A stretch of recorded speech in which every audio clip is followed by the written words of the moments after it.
without further ado, as they say in the old country, let us begin tonight's little soiree of vampirism. Nothing bad's gonna happen. I promise. Do you believe me? No. No. Absolutely not. No. Well. Yes. I wholeheartedly trust that you will take care of every single one of us appropriately and that everything will resolve in a wonderful and lovely ending for each and every character that comes across your table. I love your Blink optimism, Ian. Ian, blink twice if you're in distress. I can't. I'm currently having a mental breakdown. There you go. Dreams by Langston Hughes. Hold fast to dreams, for if dreams die, life is a broken-winged bird that cannot fly. Hold fast to dreams, for when dreams go, life is a barren field frozen with snow. Most believe the kindred do not dream, and this is true. What we sometimes refer to as day sleep is no sleep at all, and thus we need not fear the rub. For indeed, what type of dreams would come in such a state as that which we enter during the day, we need not face. Just as we are neither dead nor alive, are we neither asleep or awake.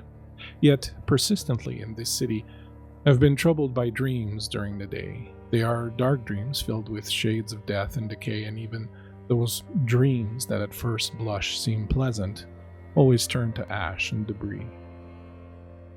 Something permeates the dreamscape in Montreal, a resonance or echo that enters our minds, even in the minds of those like us who do not sleep, and litters our daytime hours with the despair of inescapable obsolescence and rot.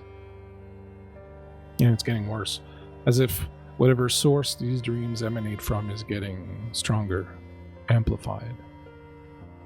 The dreams of a city are a tangible, brittle thing. The citizens can only have as much hope as they have dreams of hope. Dark dreams sow dark emotions and leave us to reap dust and rust. If I should dream, I would want my dreams to be of pleasant things, that I might wake up excited to get to work making these dreams a reality. Alas, there must be a source. There must be an origin for these dreams. It might behoove us to seek it out and excise it, lest, as Hamlet says, the native hue of resolution be sicklied o'er with the pale cast of thought, and our enterprises of great pith and moment, with this regard their currents turn awry and lose the name of action.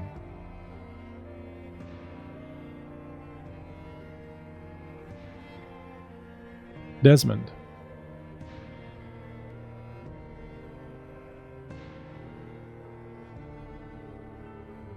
He recognized you.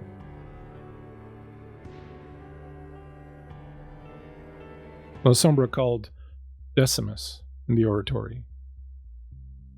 He recognized you. Well, not you, but Dario. Unnerved, you didn't overstay your welcome with the Tremere, and even though Elise seems to have answers for you, you fled, disappearing once again in the underground. But whatever Elise did to you during the ritual has opened the taps and memories keep trickling back in. Aidan Joseph is your real name.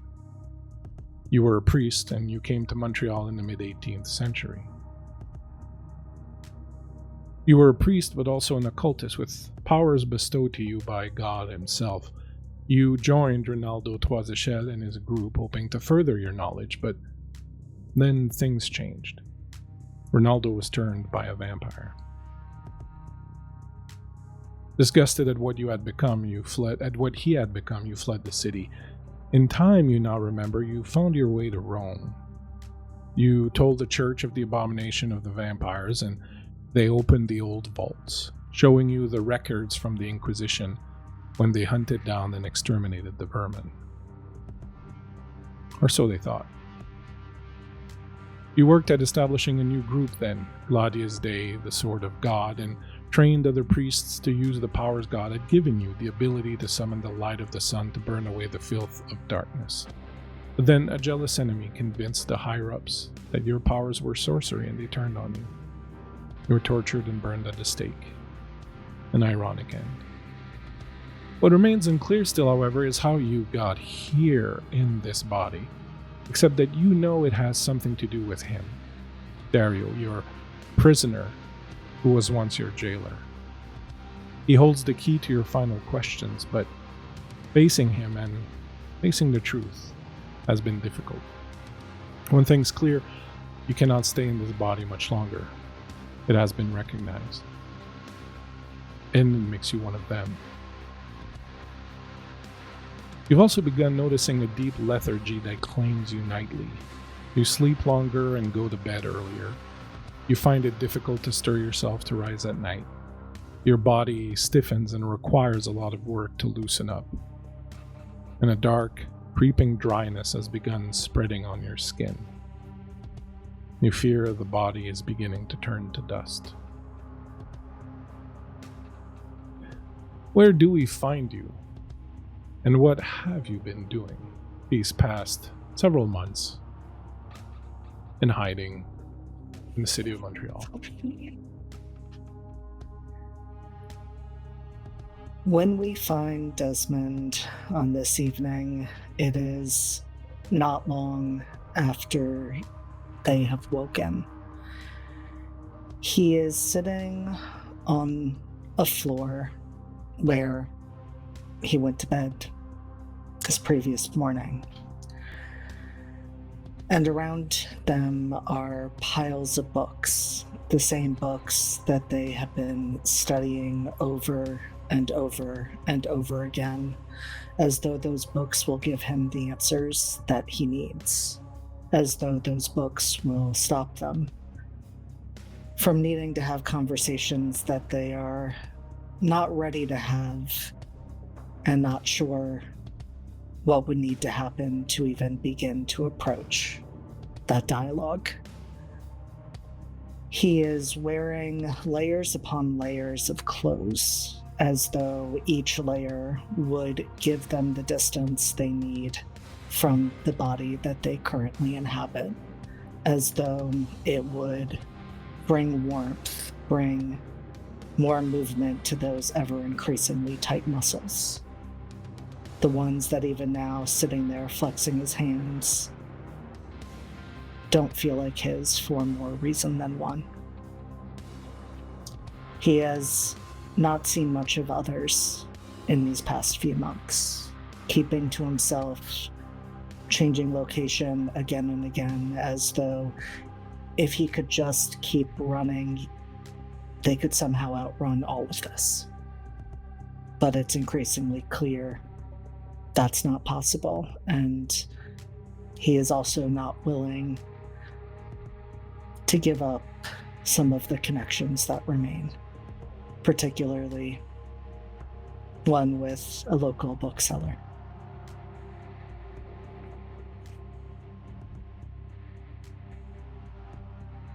What do you do? The night is upon you. You've worked the kinks out of your body. You've taken stock of how much damage has been done while you slept during the day, and as always, it's just a little bit more than the night before. What do you do? I think he gathers his belongings, storing those books in a backpack that they then sling over their shoulder. And he moves out of the room that he has essentially been squatting in an abandoned house, blankets over the windows to prevent sunlight. And he takes to the streets. He does not entirely want to face Tristan, given what Tristan now knows about him. But there's also two fears. One, that there isn't much time left, and they should savor every moment that they have. But also a fear of what decisions Tristan might make if Desmond is absent for too long.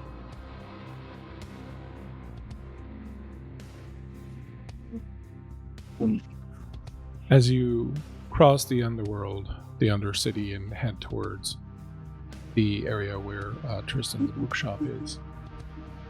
At the same moment, somewhere else in the city, a car and a Ventru Primogen are being folded into nothingness. Another Ventru, Maud, is being nearly killed in the process, but a voice whispers, she may be useful yet. Voice you don't know or recognize. You're thrown back and your body is crushed. Wounds throughout, bones broken, skin bruised. If you were human, you have no doubt you would be dead. You were human, in fact, for a few moments there. And that is perhaps the most disturbing thing of all. For a few moments in that explosion, implosion, whatever it was, that took away Galen Redpath, the Ventru Primogen. You became human again. You needed to breathe. You feared for the very sanctity of the flesh and bones in which you existed, knowing that you were mortal again. It didn't last long, just long enough to tell you that whatever's on the other end of this thing is no one to be trifled with. It's now about an hour later. You were ushered off, dazed. Your car pulled up. Sloan, your assistant, pulled you into the car. People all around, humans, were acting out completely crazy, as if they'd seen the face of God itself going mad, and some laughing, some crying, others running around, screaming. Pandemonium. You crawled into the back of your car, broken arm, broken leg, broken collarbone. You got half pulled in, half drugged in, and the car took off. Soon after that, within the safety of your haven, and with Sloane's help, you ingested blood, but you find it's not enough. Something happened in that moment when you turned human again and then reverted back to what you are now. Your beast was fully awoken. You're at hunger 4 right now. And none of the bags of blood that you have on hand are going to come anywhere close to taking the edge off that hunger.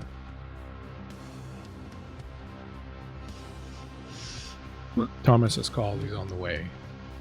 You've been staring for the past 3 minutes at the jugular vein in Sloane's neck, which seems to inflate and glow red with every one of her heartbeats, and you can smell that blood underneath her skin.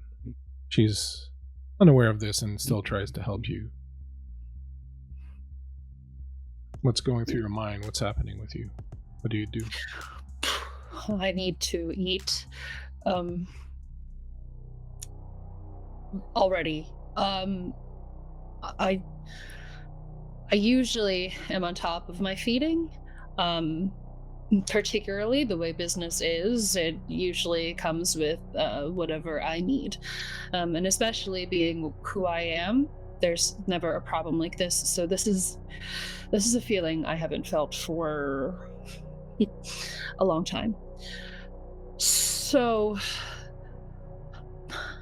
it's not that I'm worried about being out of control, but I might be lying to myself. Usually, well, what time is it? It would be very late in the evening, probably around 3 a.m. at this point by the time you left the Ventru meeting and all of this happened, and then were drugged back. Is Sloane talking? I don't know if I can hear her You right realize now. she's been talking, but you don't hear. All you hear in your ears is that kind of sound that blocks out everything and makes it impossible to focus on anything other than that pulsing vein in her neck. Thank you very much, Varl.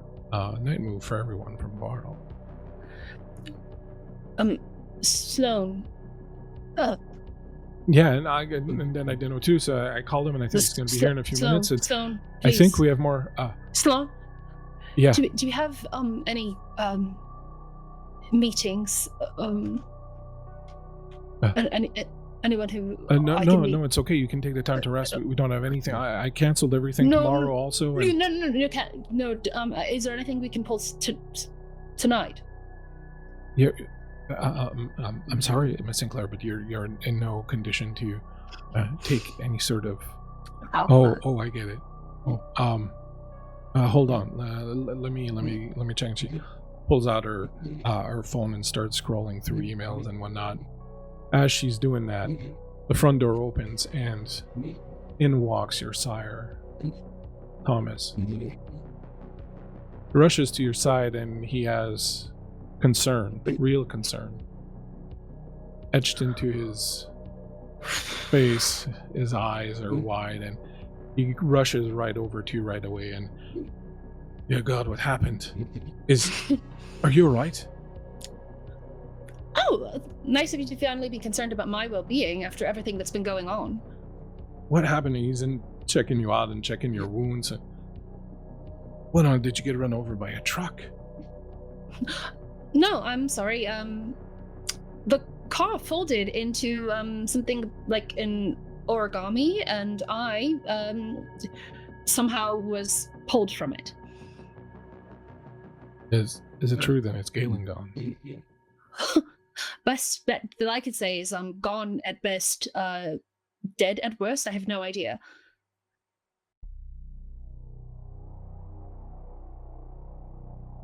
What is going on, Thomas? We'll deal with the disappearance of Galen when I know that you're better. I felt the blood bond break. For a few moments, I thought you were dead. It completely disappeared. Thomas, it's worse. I was alive. He looks at you a little bit like, okay, like you took a big hit to the head, like... All right, we'll deal with that also when heads are clear. Have you been, and he looks at the pile of blood bags that are on the ground. I take it these are not suitable sustenance for you? No. And I very much need to eat something. You have excessive amounts of explaining to do about everything that's been going on. You've never treated me like this before, and I don't really understand why. Well, if Galen is truly gone, I guess I'll be able to tell you a little bit more, but first we need to get you feeling better. Do you have access to anyone? Do you have anything in Sloan, like on her thing going? There's that what's his name? Hold on, I have it here. Paul Sazerac. Yeah, he's been after you. He's looking for distribution rights for some of the films in Europe. Whatever it is, perfect. It works for me.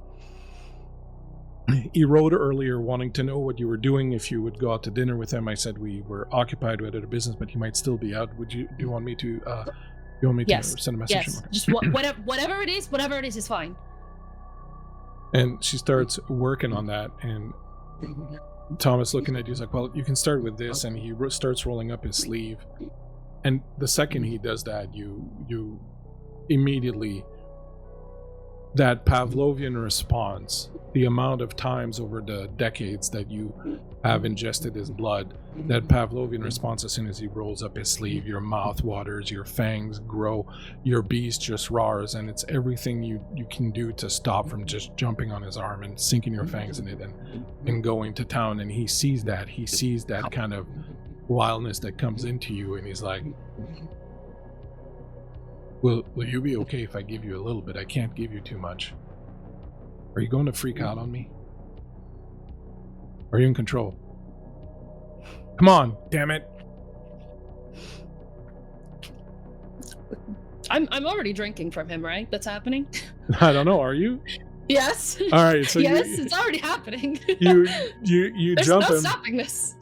He kind of makes to maybe kind of try to stop you, but he doesn't. And you sink your fangs in his arm, and you start drinking, and that potent, that richness of the Vitae, and that strength that comes from the blood bond also just sort of seeps through you. And you can kind of imagine that it's like when you were a child coming in from a long day playing out in the cold or something, and your mom handing you a mug of your favorite soup or something, and how rich and warming and just wonderful it felt to be ingesting that. And you realize that Thomas is talking to you and you can't even hear him. You're just kind of locked into that. I need you to give me a willpower roll. So give me a roll, number of dice equal to your willpower. Sure. Should I ask how much willpower I actually have left? You have whatever you have on your sheet. You didn't lose. Wonderful. Yeah. Okay, I wasn't sure if there was anything that were amiss in all of that. So, I'm at hunger 4. You said. Yeah. Okay. Do hunger die? No, points in not on willpower rolls, no. No. Okay. Thank you. Pardon me. One success. Okay. So I'm gonna need you to spend 1 willpower if you want to not like just lose it and keep feeding from him, but you can if you want not spend the willpower and just give into it. It's up to you. Does Thomas want me to stop? He's talking, but you're not hearing him right now.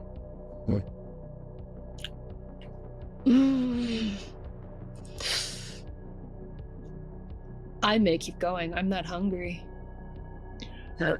You keep going. You take a few more pulls on him, and then you feel his hand grab you by the shoulder, the one that's broken. The pain kind of cuts through and brings you back for a second. And he lifts up your head and he looks at you, and with the power of the bond and the power of his dominate powers, he says, "Desist." Stop. You kind of fall back. He's like, I'm sorry. I just didn't want this to get worse than it is. And he rolls up his sleeve, and Sloan comes in. She's like, all right, I got you a meeting with him. 30 minutes. He says he'll stay at the bar and wait for you for 30 minutes. I'm arranging it right now. I'm having the car pull around. Great, thank you. Thomas says, you go and you feed. You do what you need to do, but you be careful. After what happened tonight, there will be eyes out. Something else before you go. The woman you met tonight, Annabelle.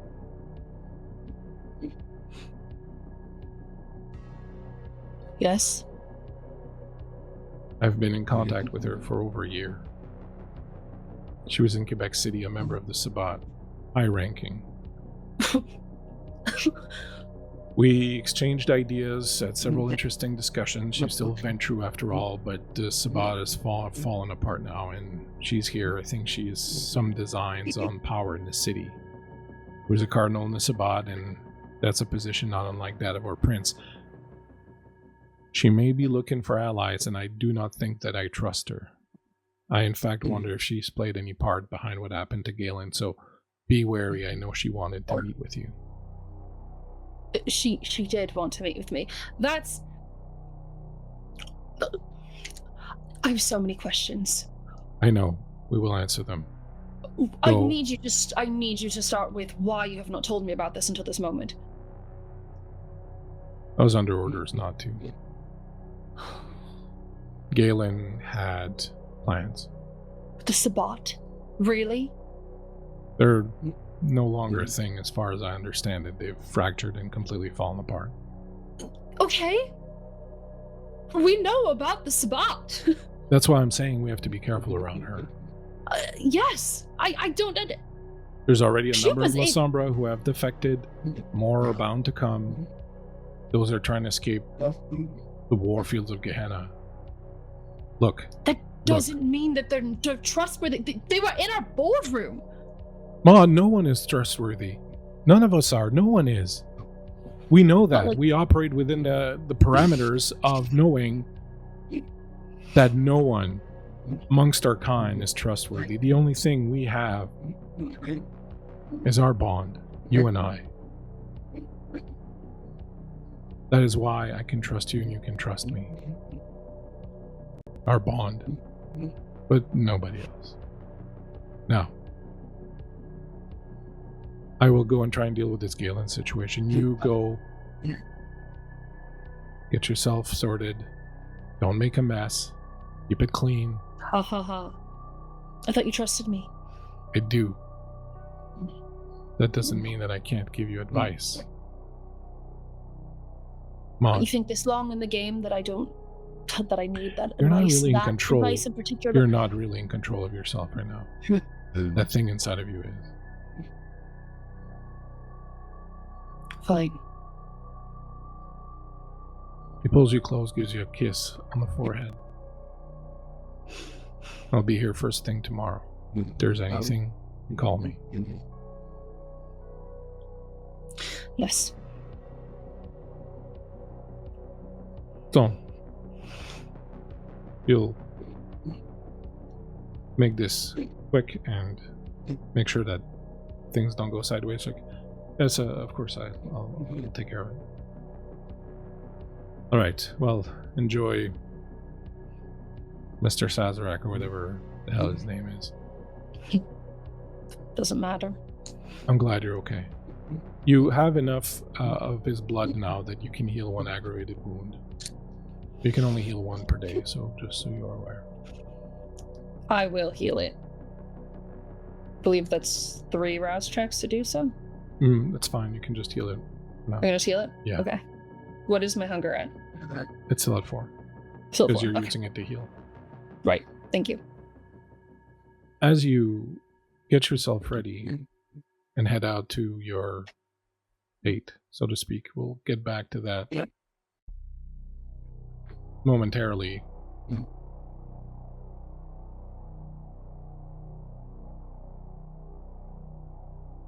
Church is quiet. Father, your neon church, as it's called and known throughout the city, very late at night, and whilst it's open 24 hours a day, especially because most of your flock tends to be nightwalkers of some sort or other. Very quiet tonight. There's rumors that something strange and weird happened downtown, and it's frightened people, and the police are out in force. Nothing much to do. You've been haunting the halls, walking around, hoping that someone would come in need of some of your ministrations. But none of your flock appear to be in need, or at least not in need enough to brave the cops and everything else. So you find yourself walking aimlessly throughout the halls of your church. What's going on with the good father these days? What's on your mind, Father Dubois?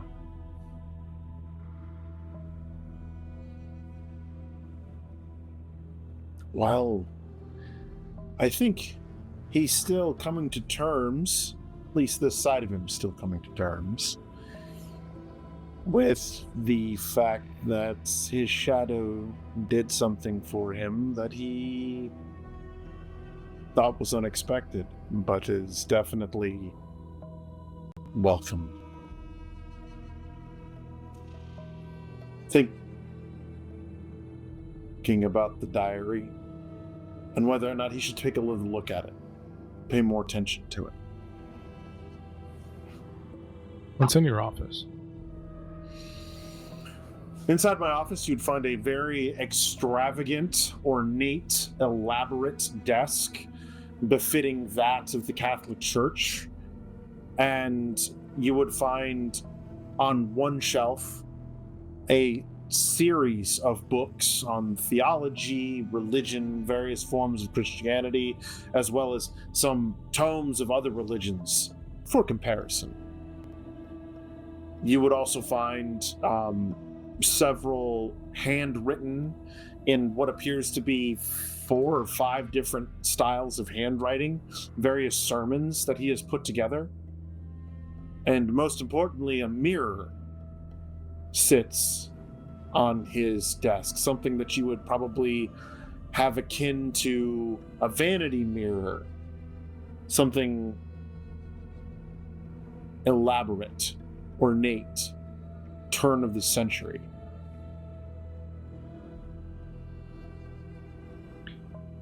You know what else is in your office right now? No. The Grey Nun herself is sitting at your desk, your big, wonderful, ornate desk.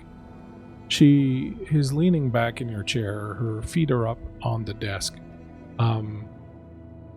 She's wearing slippers. Your slippers, in fact. Not my pink bunny ones. No. The other ones. The ones you never show anyone. Mm-hmm. She has a book in her hands, and you realize it is your copy of the Revelations of the Dark Mother. And as you come in, she looks at you over the book and goes, "Why do you read this tripe? What is it that lures you so to it?" And she closes the book and drops it on your desk. Well, I think that it probably is the truth to our origins. So, I'm interested in it. God, of course, is the truth of our origins. He made us all. Yes, at least part 1. But I'm more interested in part 2. And on top of that, she is among us again. She just doesn't know it yet. He seems to me like she's just an angry person who has given up everything to fuel her anger and desire for vengeance. It doesn't seem healthy, like that one there perched on your other shoulder. Well, you know what they say, hell hath no fury.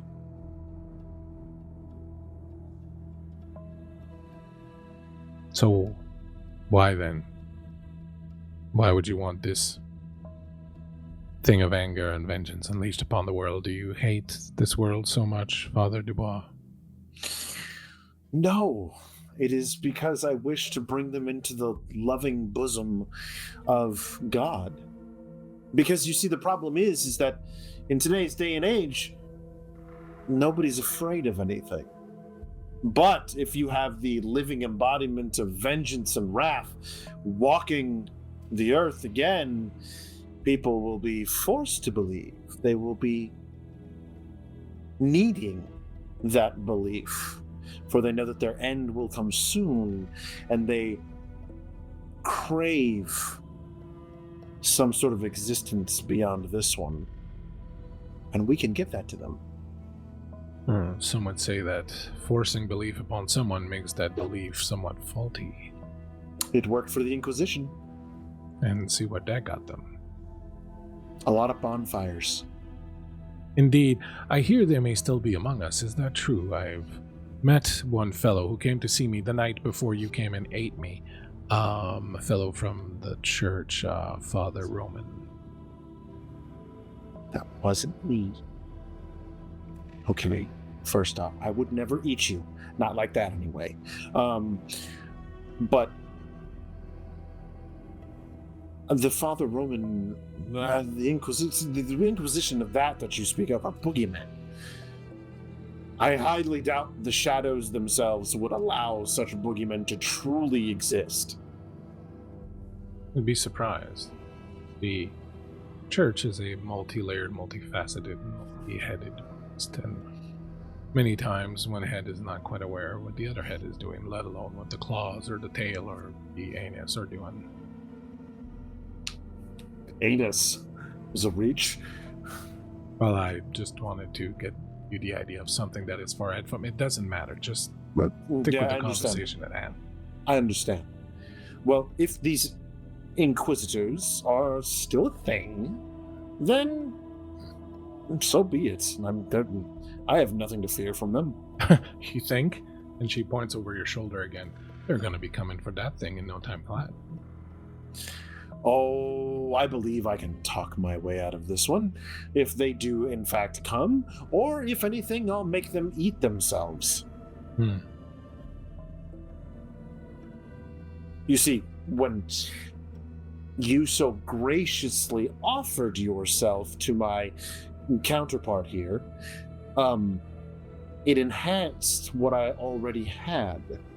And we already know that I'm, a few cards short of a deck. No, we don't use that word here, thank you. I prefer the old way.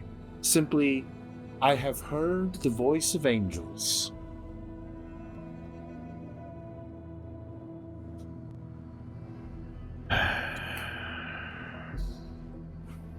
Well, be that as it may. Well, you're gonna have to be careful because that one's gonna get you in trouble. And you and he and me now, unfortunately, are not so different and separate one from another. We are kind of part of a whole now. Thank God for you. I, your grace, have now come to your rescue and can help you deal with that one. But that one has no good intentions for you. I hope you realize. He's about balance. We have balance now. You counter him and he counters you, and there's this lovely war that happens within me, and sometimes he wins and sometimes you win, and it's all quite riveting. It's truly the story of man at that point. Who will triumph, the good or the evil? Yes, but he's been pulling at you for so long that you're basically all the way into the nothingness now. You're into the void, and I'm going to have a hell of a job pulling you back out of it. You need to come to terms with certain sides of yourselves that you reject. Your sensuality, for example, which you constantly reject with your self-flagellation and your fear of sin. You have to come to accept these needs and desires that you have and to see them as part of you and part of God's plan for you and not something to be ashamed of or to be punished for.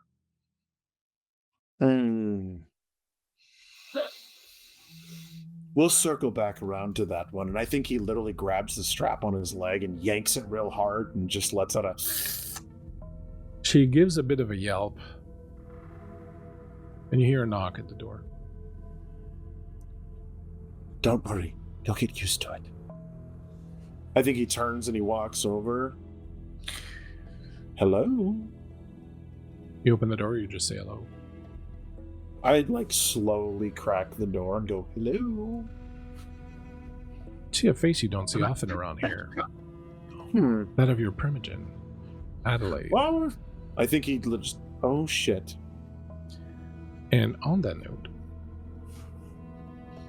Arkham.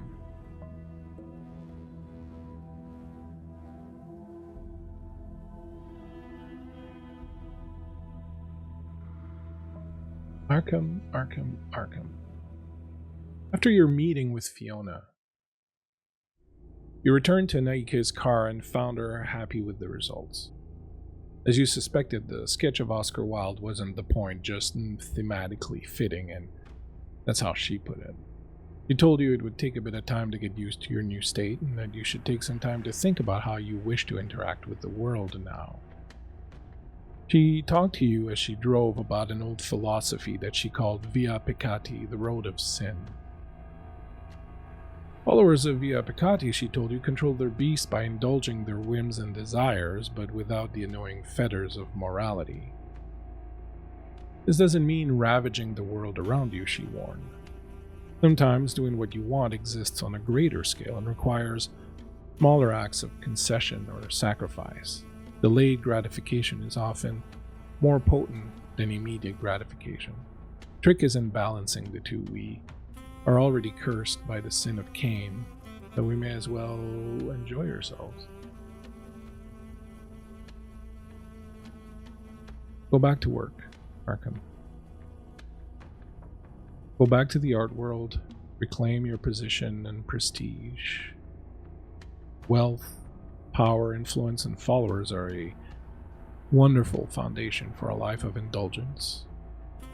In time, I'll teach you more about this road if you want. You were still a bit hungry, so you hit an after-hours club. You returned home with some fresh victuals. Victims, victuals. And now you are lying in your bed,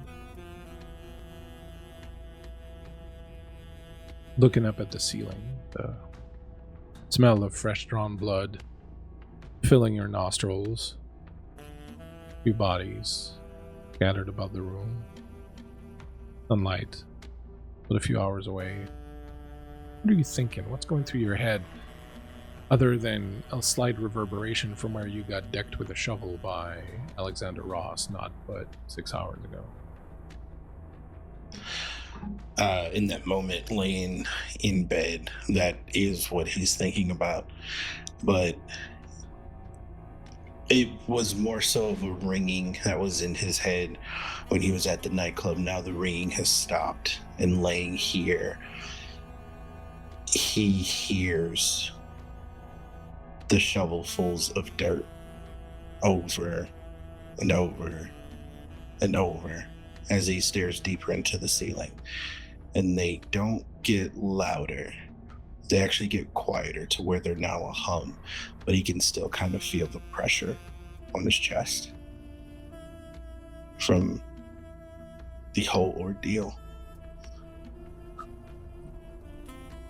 Thinking about those shovelfuls of dirt and the darkness inside that casket, that hole rather. You were not a casket, you were just in a hole. You must have dozed off.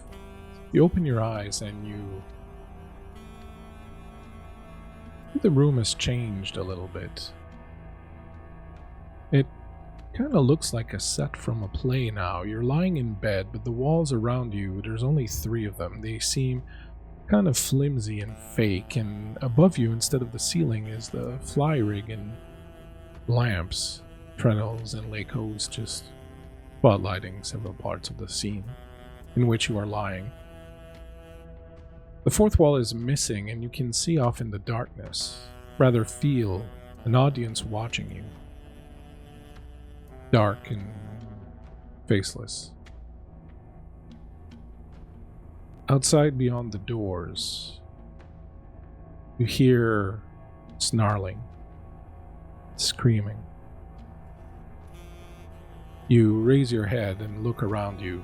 You spot a shovel. The audience laughs, but it's a nervous laugh, like they know they shouldn't be laughing, but they can't help it, and they laugh because they're so nervous and tense.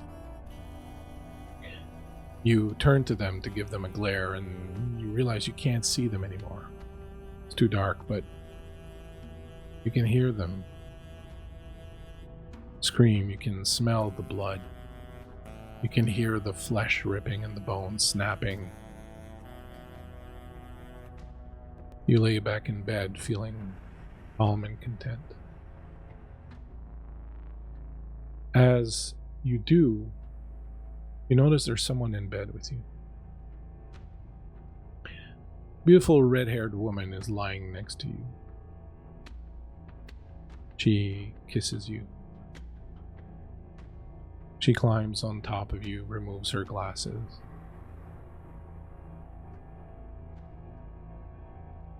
Her pupils, you notice, are black pyramids. She smiles and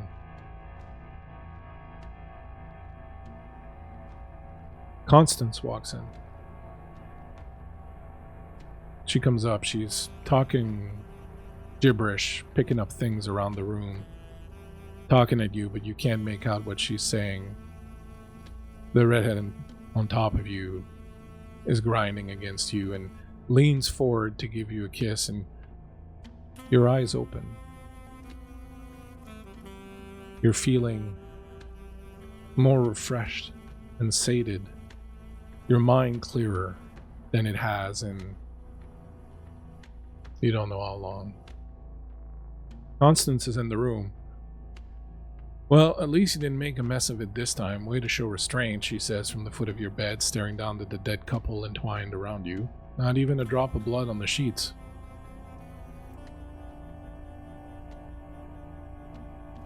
What time did I come in? It was almost dawn. I was afraid that you were going to roast. What? Okay. No. And is it the next night? Yep. It is the next night. Okay. Is this before or after that thing we spoke about? Or that you asked me about? Yeah. It's after. After that thing. Okay. She looks at you and she says, I can't keep track of you during the day anymore, so we're going to have to probably get somebody.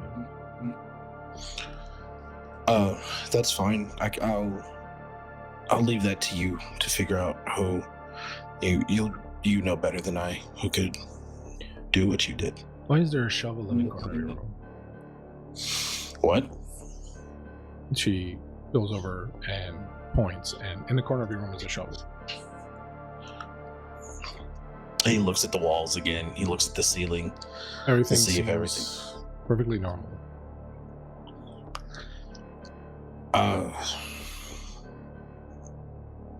I didn't even know we owned a shovel. We don't. There's no reason for us to. We live in a high-rise. We don't shovel anything. You're not going to believe this. I think, you know what? This is the first step into a new direction. So someone hit me over the head with that. I didn't see reports on the news of mass murders in that downtown area. You must have controlled yourself. You'd be surprised. It's a magic shovel. Magic shovel. Magic shovel. He grabs it, lifts it up. What does it do? Like dig on its own? He grabs it like gently from Constance and he goes, I could show you. But then it wouldn't be magic after that. Yeah, no. It's mine. I probably picked it up from someone somewhere out there. Ridiculous. Okay, well, anyways, we have just enough time to get you showered and dressed. I think you're probably better off leaving the shovel here. Oh, but it's so magical. Yeah, I'll leave the shovel here. Yeah, but I don't think you're going to want it where you're going. Where am I going? Naika called. Guess you made an impression on her. I thought for sure you came back with her last night, but you detect a slight hint of jealousy in the comment there, but nothing too outrageous. He kind of wants to bite on that, but he just gives Constance a smile. He goes, "Okay, it's fine. Do you know where?" Well, she's gonna come and pick you up. Yeah. Apparently something happened to the Ventru boss. Oh. Yeah. Okay. And Anika said that the prince wants to see her council, which I guess includes her, and Anika wants you to go with her. Got it. Okay. So. Yeah. So we're going to get you cleaned up and dressed. I'm going to take care of the leftovers. You go and get in the shower. Oh, well. How are you feeling, by the way? How are you feeling adjusting? Great. Feeling great. It's, some adjustment. Not going to lie. It's a bit of an adjustment, but I mean, been with you long enough. I was keeping odd hours anyways. I'm glad that I still enjoy eating the normal stuff. And you were right, I get fascinated by things. I'll see something that would have caught my attention for 5 seconds before, and then I catch myself and I've been staring at it for 15 minutes. It's really wild. It's incredible. And I will say this, enjoy these moments, enjoy this time, have fun, but keep your wits about you. It's really easy for them to go. One of us has to. Oh, of course. And you know that I didn't do this because, well, there was a reason. I don't have a lot of I don't have a lot of important people. And I'd like to keep you around as long as you're willing to be around. So I thought this would be a good way to do that. Well, to be perfectly honest, I'd just been waiting for you to ask. Oh. But, men are like that. Takes them a long time to get around to it. It's a big commitment, and that's the scariest thing ever. Anyways. Yeah. Off you go. Shower time. Wear that, maybe that cream shirt. Okay, because I'm not eating for the rest of the night. Well, bring a bib. Fine. Thank you, Constance. I'll see you in a minute. You head off, slink into the shower, wash off the funk of the night before, and whilst you are doing that, JD, Desmond, you are making your way towards Tristan's shop. Things have changed since the events that killed the Nosferatu Prince of the Underworld. The place has become almost like a ghost town, if you will. Most of the kindred who had taken refuge here have gone back to the top world. There is, since that incident with the Metro cart and everything, maybe like a fear. A lot of people that had been living in the underground because they thought it kept them safer now are regretting that, and there's a bit of a effort being put forth by most people to spend more time topside and to, avoid being down here for too long. The place is less crowded than it was.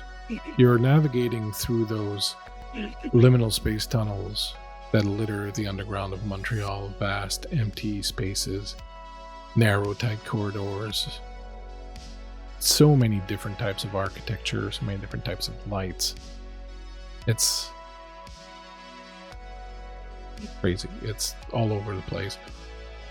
And as you're heading through it,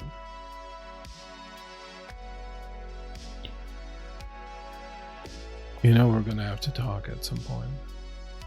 You can't keep avoiding me. Can't I? I've been so successful thus far. Yeah, but now someone has recognized me. And I know him. Decimus. He's gonna come for you.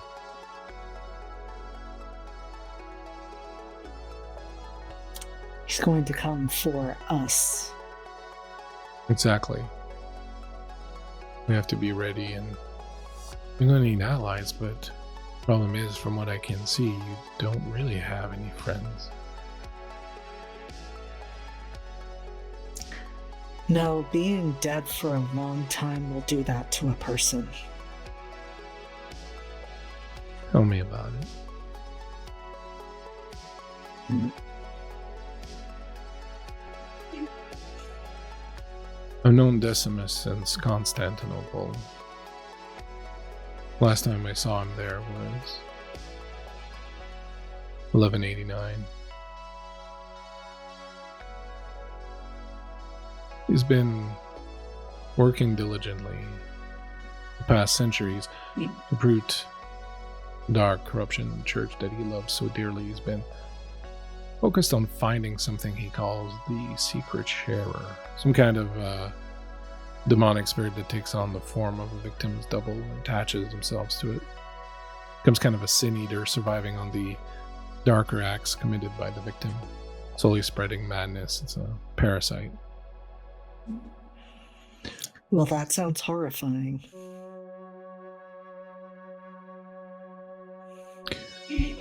What Decimus has failed to understand, however, even after all these years, is that we all cast a shadow. There's in every one of us a dark part that shares our soul and that dreams and revels in thoughts of things we would never dare to do, most of us in any case. There's a shadow version of every being, place, spirit in this world. It's emanations from the Shadowlands. I don't expect you to understand, but only through final and absolute destruction and oblivion are we free from it. And that's where you and I come in, because to be free of each other, one of us is going to have to die. And that time's coming close, because that body is not yours. And without its true soul in it, it's going to keep falling apart. You have nights left. Nights, not months. And I can help you. But for me to help you, I need to give me back my body. I can place your soul in any body you wish, as long as it's either freshly dead or one of my kind. But in order to get that help, you're going to have to set me free.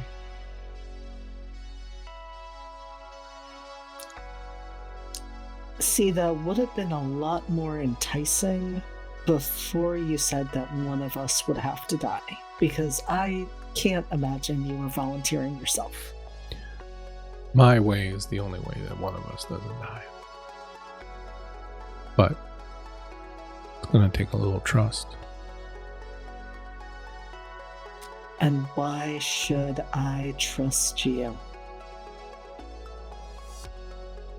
Because otherwise, one of us is going to die. And that might be me, but it might also be you, because all I have to do is sit here and wait. And eventually the body's going to fall apart. And you'll have nowhere to go.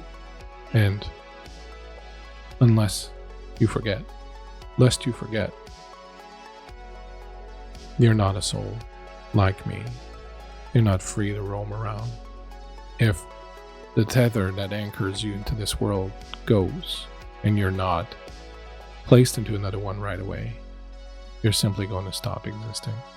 The worst that's going to happen to me is I'm going to fly off and join the rest of my kin that have already passed on the other side, and that's fine enough, and I'm sure that at some point one of them is going to bring me back, so I just have to be patient.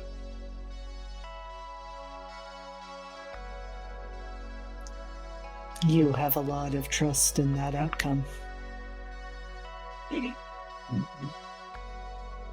there's one thing, I'll think about it. There's one thing we Cappadocians know, is death.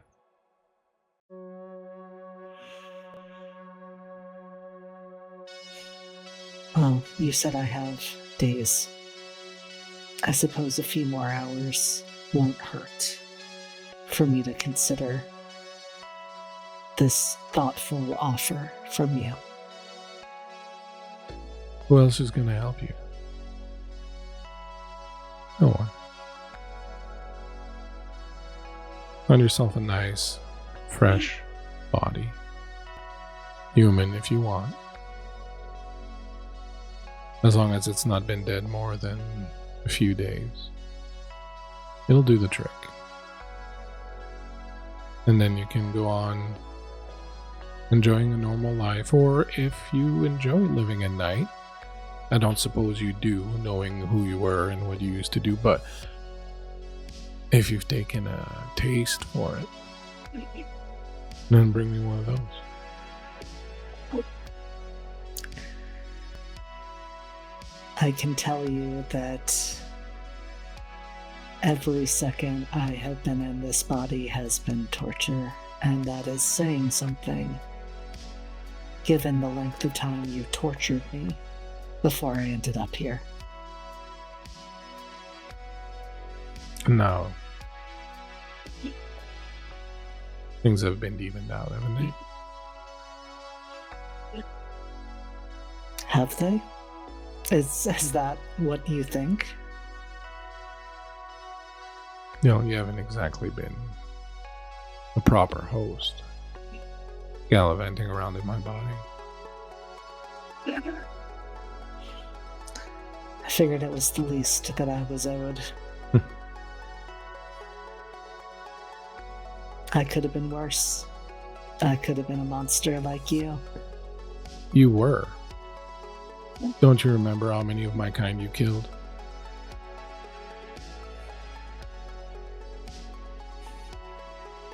You've killed so many. You have so much kindred blood on your hand, my friend, that even I, with my centuries and centuries of existence, have managed. Or maybe you just choose to forget the things that are a bit more uncomfortable.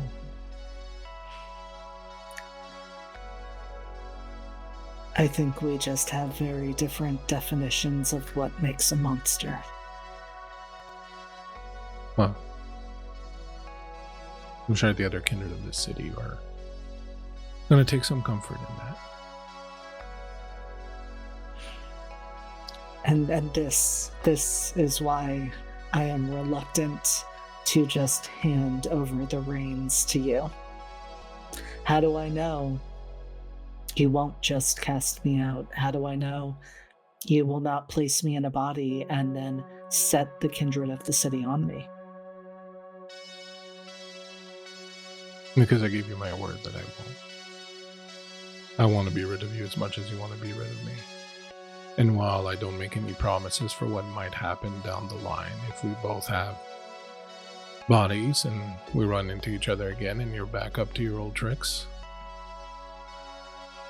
certainly for the time it takes for us to part.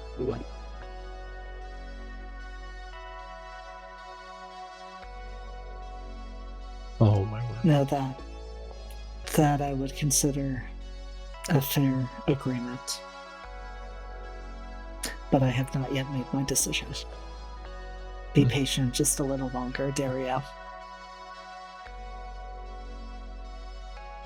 Time's on my side.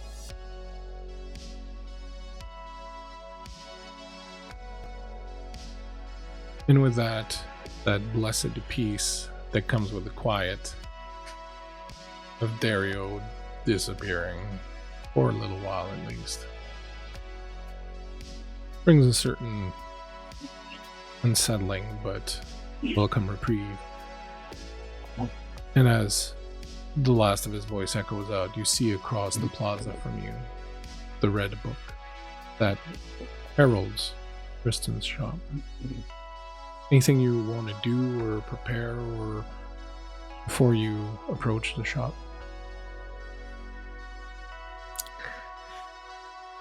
No, I think aside from making sure that the half mask that Desmond has often worn is back and on his face, trying to both limit the chances of the body being recognized again, as well as wanting to reduce the chances that Tristan will see any of the changes that have overtaken Desmond in these recent nights as the body has begun to crumble. That is all they do before walking towards the shop. Excellent. Maud, can you walk us through a little bit what you going to feed last night looked like? Last night? Yes. When we come You back, mean- we'll be back in the morning, but tell us a little bit about how that went. Oh.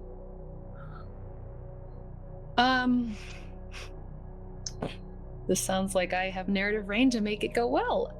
Okay, so again, mod feeding is not always like this, but I think like good poetry, she would try to make it resemble the previous verse, at least. So normally Maud conducts her feedings in meetings, particularly ones that she wants to go in her favor, and always one with a male subject. She came into this nightclub. They quickly found a private room, one that she requested, and I imagine with Sloane's help would have already been actually set up by the time she arrived. And they, like I said, swiftly made their way there. I think he began to start talking business, and before he began to open his mouth, it was already manipulated, mesmerized, whatever, anything to kind of get him to shut up and to sink her fangs swiftly into him. She fed on him. It was pleasurable for him. All he remembers is a good meeting, and whatever he wanted, well, it didn't go his way, but it feels like it did. I'm sure there were some delegations on the post hand, something blurry for him. Maybe he revealed too much about whatever his intentions were with his, with this deal he was trying to propose, and she used that to give him what she wanted. But again, like, with everything that's going on right now, with kind of how she is working to shut things down as per her clan's request, she's not entirely happy with it. If anything, she's mostly satisfied with the fact that she got to eat, but she did get something out of it on the business end. Let's see how things went. As per your predator type, what's the roll you have to make? It is... I forget. How do I find it in this wonderful little sheet? Under your character's name, you'll have the predator type. If you click on that, it should give you the information. That's right. Scene Queen. Isn't it? It's manipulation persuasion. That is what it is. Go ahead and give me a manipulation persuasion, and you do have to take into account the fact that you have 4 hunger. Well, I have 3 now because I gave you 1 back. Oh no, that's right, because you healed, so you had 4 hunger still. I'm here, yes. Never good. No, never good. Manipulation, persuasion. Where are you? Ah, yes. Okay. Boom! Oh, that's nice. Kind of. Hold on. 1, 2. Okay, so messy critical. 6. Would you like to spend a night move to negate that messy critical? I think I would, yes. Okay. And how many successes was it otherwise? 6. All right, excellent. No. Wait, 1, 2, 3, 4, 5, 6. Sorry, 7. Okay. So you masterfully control the situation. You come within a hair's breadth of losing control whilst you're in the cocktail bar where you meet him. You meet him at an after hours cocktail bar, and he starts talking business, and it's clear he's got, other intentions, but you find yourself being very impatient, and you start making moves on him right away. And the second you do, something about the way he smells almost drives over the edge. But you remember what Thomas said. You remember his voice. You remember the tug of the bond. You've just had a drink from Thomas. The blood bond is very solid. You remember the concern and worry in his eyes when he first saw you. And it calmed you down enough that you avoided making a mess out of it. Do you kill him or not? I do not kill him. You do not kill him. You will finish the evening with 2 less hunger, having controlled yourself. Hello, darling Creepshow. I said I would. You're doing good. You have returned home. The beast still prowling, still growling, but at least somewhat satiated. Your wounds have started healing a little bit. You've returned home, found your bed just before the sun came up, And now, intense white light resolves into a film set on a dark soundstage. As you walk onto the set, you see 2 white couches, white drapes hanging from a fly rig, thick white carpet. Scattered about are several men and women, naked. It's an orgy scene. The director and cameraman are doing their best to capture the action, but there's so much going on, so many bodies intertwined, so many things going into other things. It's very difficult to keep track of all of it. It's like a pit of snakes. Then a smoke machine activates. The room begins to fill with fog.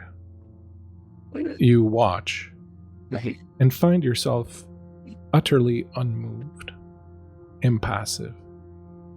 None of it doing anything for you. You might as well be watching grass grow. Then the actors begin to bite. They bite and tear into each other, but they continue to fuck as blood gushes and begins to stain the whole white set a deep crimson. Their moans of ecstasy only increase as more and more blood flows. The director and the cameraman are covered. They wipe the lenses off their cameras and they keep filming. You feel nothing. You may as well be dead. Then a hand on your shoulder. It's Sloane. When you turn to her, her pupils, you notice, are black pyramids. You won, Miss Sinclair. I won. Behind her, you see the crowd of people attending the AVN Awards. They're calling your name Producer of the Year. The band's playing, you walk on stage. On a nearby table are a dozen trophies. All of them small black and gold pyramids. They press one of them in your hands. The 2 presenters are naked, they're dripping with blood, they're smiling. You wipe some of the blood off your white dress and you step up to the mic. The crowd goes quiet in anticipation. You won, Sloane says again. The crowd is looking up at you adoringly. The mic's in front of you. There's that little feedback sound that it always gives, and then, what do you say to the crowd? Well, of course I've won. There's no one better than me. And as soon as you say that, the crowd erupts. Everyone starts stripping. They all begin to bite and tear at each other. The band begins to play as the presenters are applauding. The world around you starts to fold. Images folding down over one another until there's only you left in darkness. Your eyes open. You're in your room, in your bed, and you hear an echo saying, "She can still be useful." The sound of clapping and music fades. You hear Sloane's voice on the phone outside your room.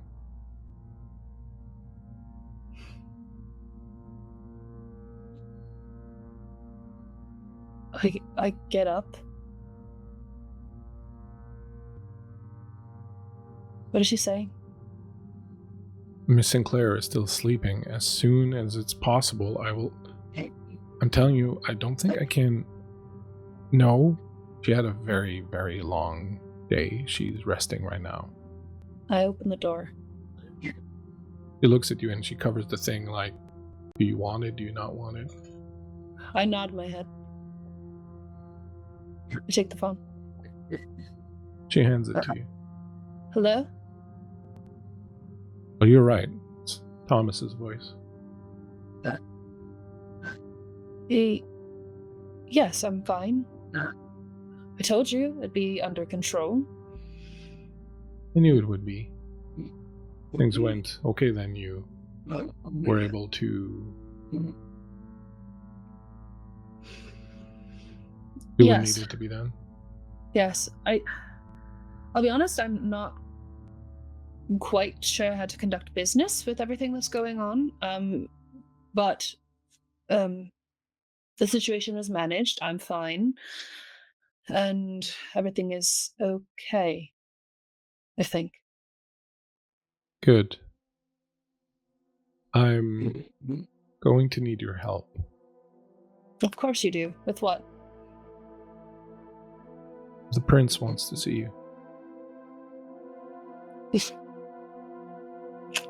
Interesting. So the prince wants to see me, so how am I helping you? The prince has called a Primogen meeting to address what happened last night to Galen. You realize that disappearance and possible death of the person who was, after all, the eldest vampire in the city is a matter of some concern to the rest of us. She wants to ask you questions about what you saw and experienced last night. I understand. So then I have this question. What would you not like me to say? Being you withheld so much from me for the year and you don't trust the people that you've been talking to, how would you like me to handle this? I think not being too forthcoming about what we know of Annabelle would be good. Beyond that, you're free to say whatever you want, but if I'm being completely honest with you, I don't think that saying is going to be part of it. Yeah. Oh.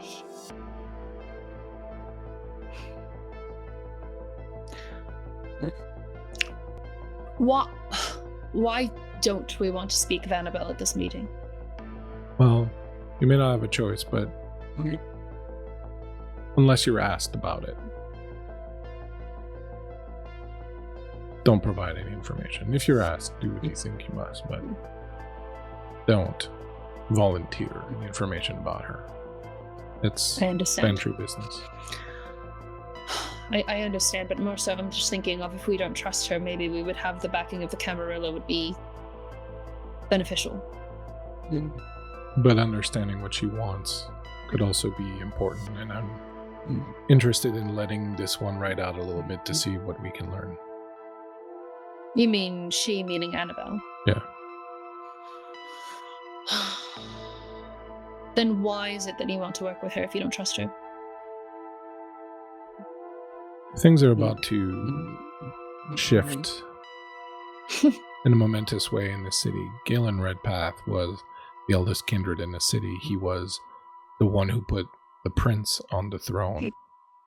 The fact that she is prince, the fact that I am seneschal, the fact that we have the control that we have was all because of the deal that Galen Redpath made with the Toreador. Now that he's gone, they're going to consider the deal null and void, so we're going to have to be ready to make moves and take what we want to have, or they're going to be relegating us to the dustbin. So Of course, I was there. I remember everything. But in this case, with us going along with your wishes, what do you want from this? I'm not sure yet. I want to see what she says. I don't want to act prematurely, so we're going to go. We're going to make nice. We're going to answer her questions. We're going to see which way the wind's blowing. And then I promise you, you and I, Maud, you and I will decide what we want the clan to do, and we will do it. Good. I'll pick you up in an hour. I'll be ready.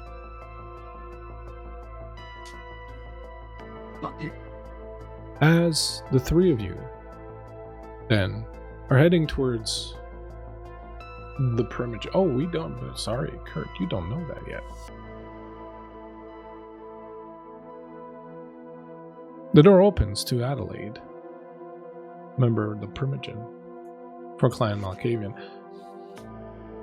Have I come at a bad time, Father? Never. Please do come in. And he tries to over bow and pull the door open kind of deal. She steps in, looks around.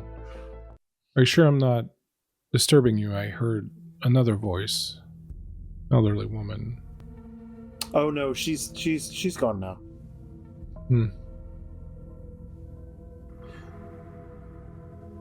I need you to come with me. Where to? The Venture Primogen has disappeared, and he's believed dead. The princess called a meeting of the council with the Grey Nun gone. I'll need you as my whip. Is she really gone, though? I don't know.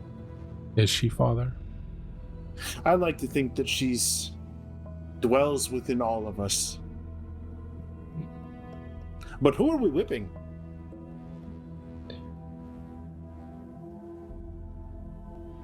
If the Vendor Primogen, Galen Redpath is gone, it means things are about to change in the city.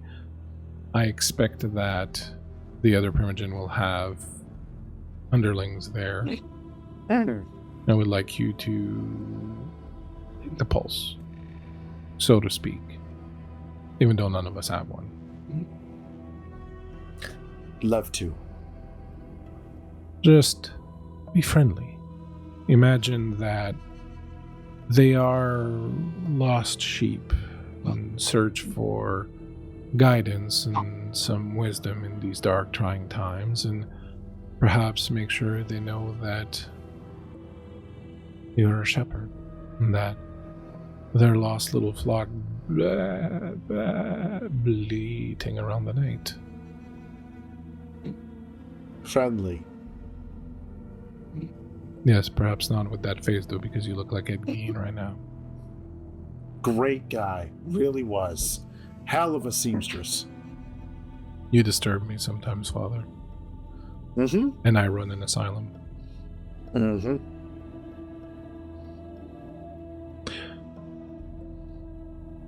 Well, first thing tomorrow night. Is this a formal affair or dress casually? Yes, wear your best cassock. I have to know where I put that. Okay. Do I need to send the car? No. I'll take the bus. She slowly walks over to your desk and looks at the book. Please don't touch that. Everything is in its place where it needs to be. You know, Father, OCD is treatable.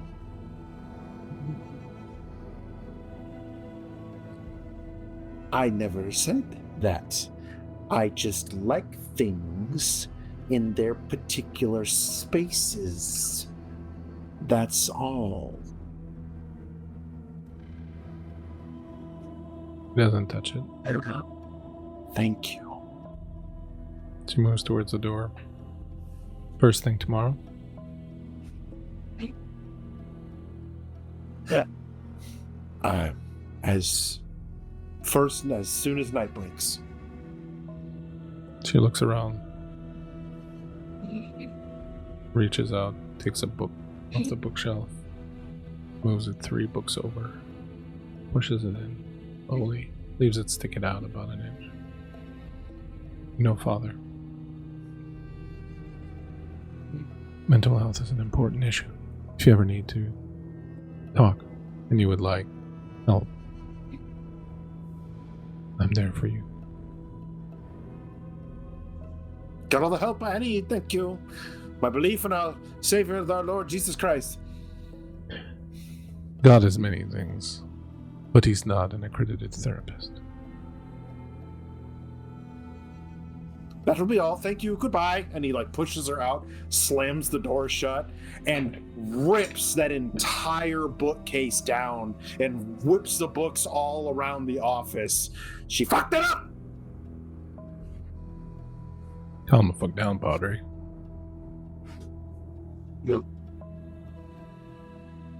She moved the book.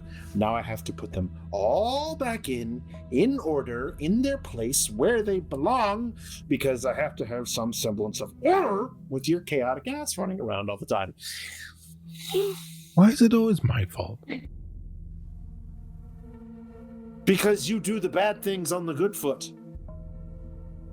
The Grey Nun sitting in your chair in the other corner of the room has picked up a book that she's reading, Anne of Green Gables, and she says, yes, he's the one who does the bad things.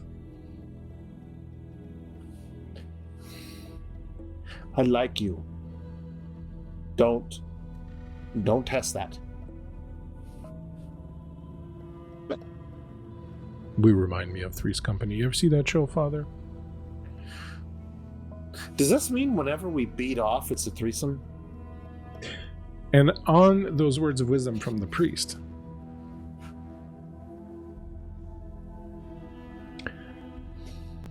the next night, as I was just saying,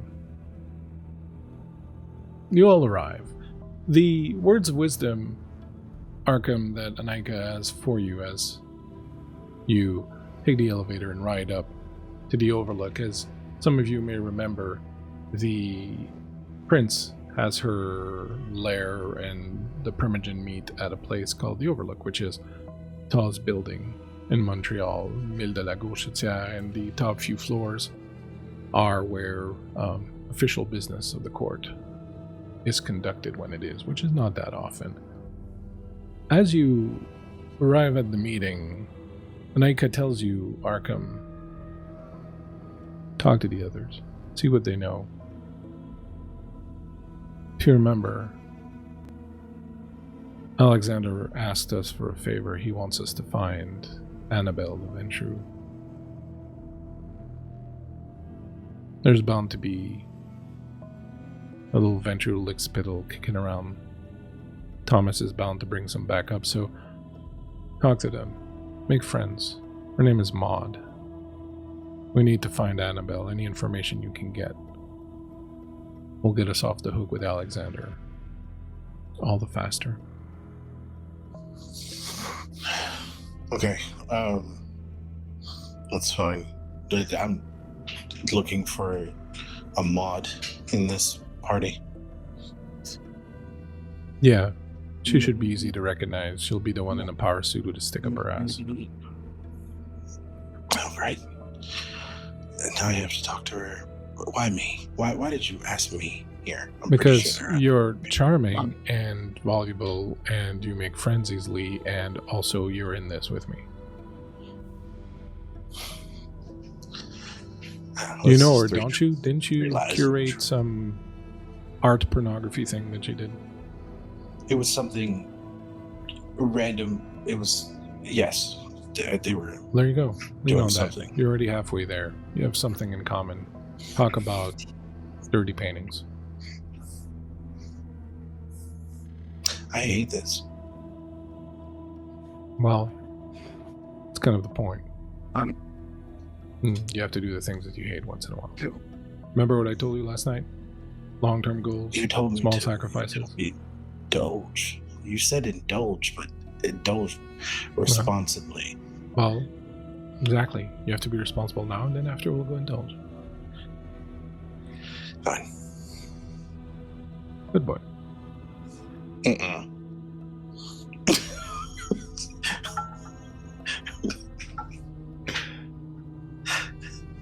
The lot of you travel up to the top floor of the Overlook. Step out of the elevator and into the heart of the Montreal court, and the air changes. It's not a scent, it's not a temperature, it's something deeper. There's a kind of feeling of pressure, as if the very walls are taking notice of you, watching you, judging, weighing your presence against decades of blood and silence and secrets.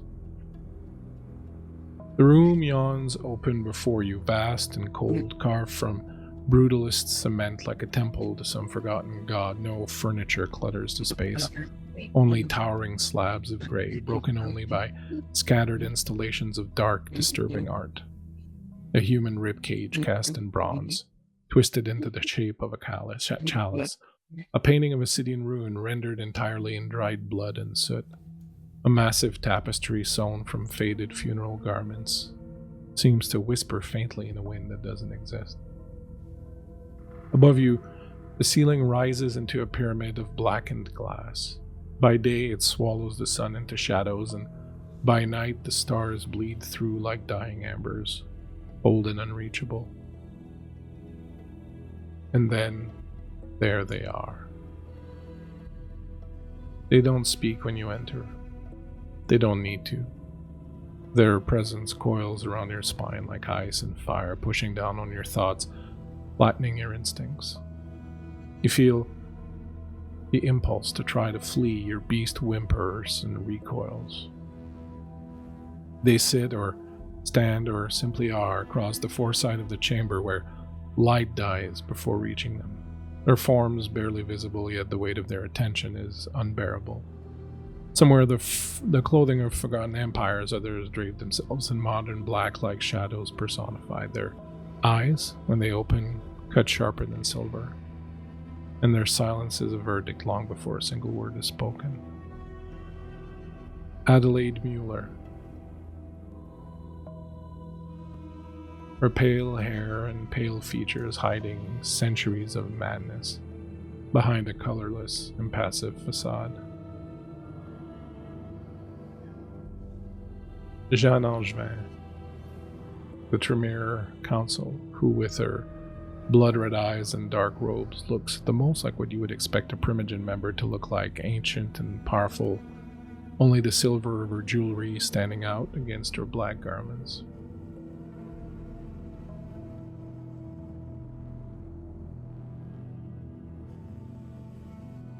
Thomas Strathcona, a powerful-looking man whose dark skin is the perfect counterpoint to the bespoke and cream-colored suit he wears, the very ancestry of the Ventrue bloodline apparent in his countenance and haughty stare, which softens only and then just a smidgen when it lands on Maud, his child.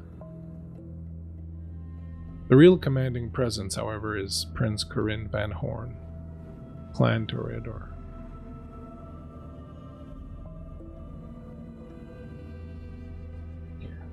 His chaos-made elegance, a paradox of color and darkness, youth and eternity, decay and divine beauty. Her presence demands the eye not with brute force, but with the hypnotic magnetism of slow-building fire that you know will burn everything, including you, if you stare too long. Her hair is wild, dyed electric blue, tumbling down in tangled, voluminous waves that catch the faintest light like stained glass. It frames a face that is both feral and flawless, sharp, sculpted cheekbones, lips always poised between a smirk and a snarl. Her eyes are vivid, hungry things. A gaze that sees art and rot in everything.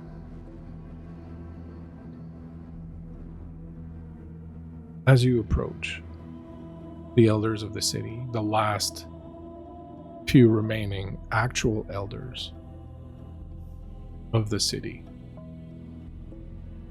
the prince moves towards you and you feel this intense presence, like her charisma and her beauty and everything else enhanced by centuries of existence forms this kind of bubble of power around her. She approaches you.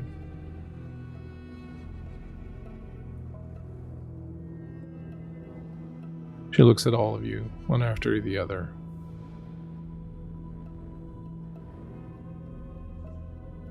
Her eyes eventually land on Maud. And she says, in the softest voice, "We'll be speaking soon, child." We will. For now, the three of you can wait outside. We have other business to discuss. We will call upon you when ready. As you turn to go, you notice her jewelry.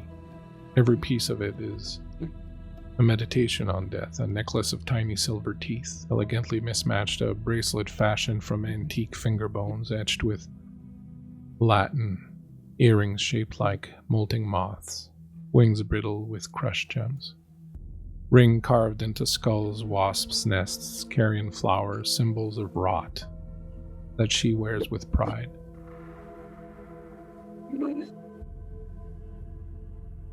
The doors close behind you.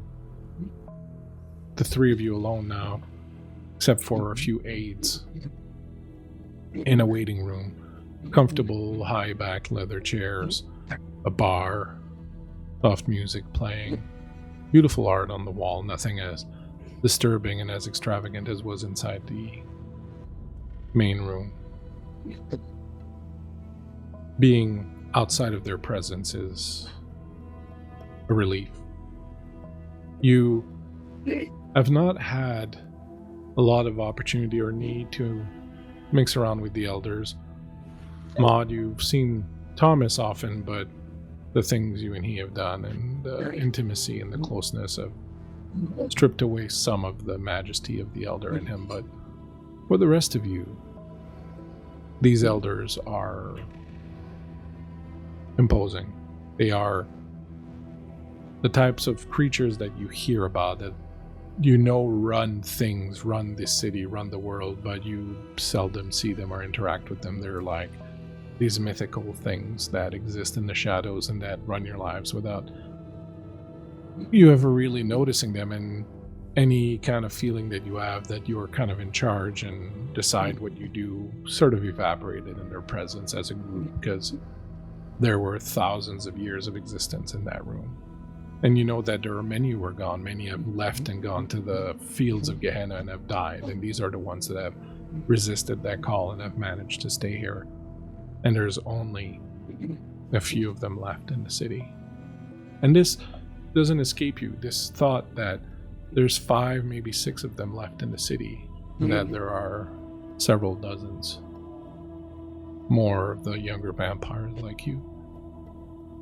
Things, it seems, are really changing. But for now, the 3 of you and a bunch of aides are in a side room. What do you do? I'll be first going to get a glass of blood wine. I'm gonna go a little bit after Maud while they're kind of still up there pouring a glass to get one with them. Evening. Arkham, it's a pleasure to see you. How have you been? Well, and she stirs the wine in her glass. Is this something that we've heard, above table? Have we heard about this incident with Maud? Yeah, from last night. Yeah, sorry, Anika would have told you that something happened to the Ventru Primogen. That it's unclear exactly what happened, but he's missing, presumed dead. The Primogen. Sad. It's a sad thing. It is unexpected, you could say. It could. Especially some of the surroundings about it. Seem pretty interesting.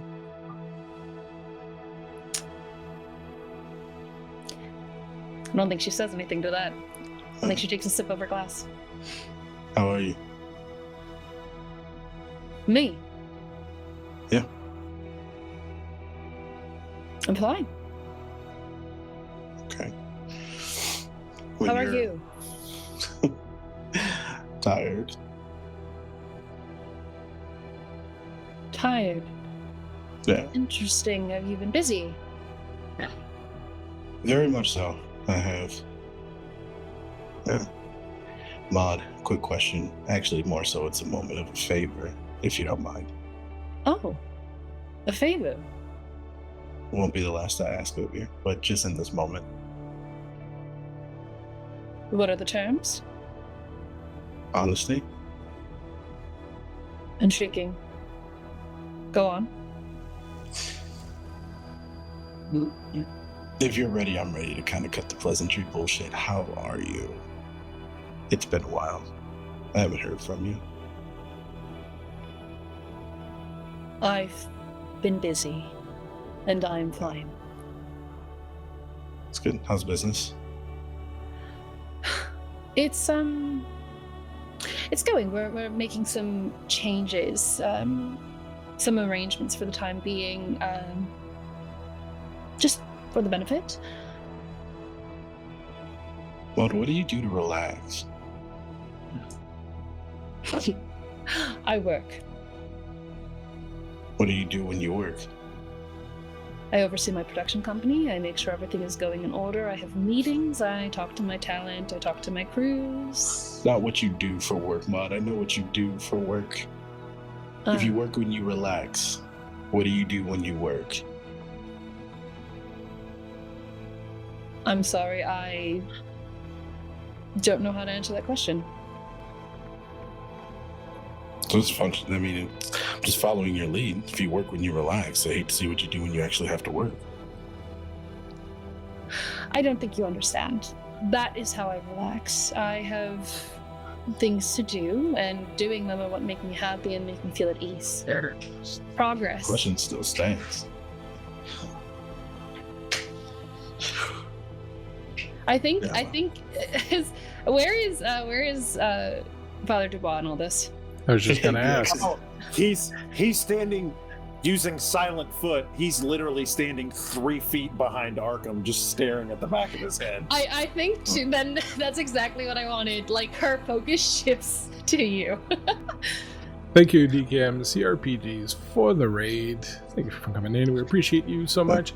We're playing Vampire the Masquerade. It is a very dark game that is in a world of darkness, so please do take that into consideration. This game does contain mature themes, so do decide for yourself if you want to stick around with us. We hope you do. We're having a good time here playing some vampires in Montreal. Thank you for coming in. We appreciate you. Her eyes shift. Father Dubois, it is nice to see you.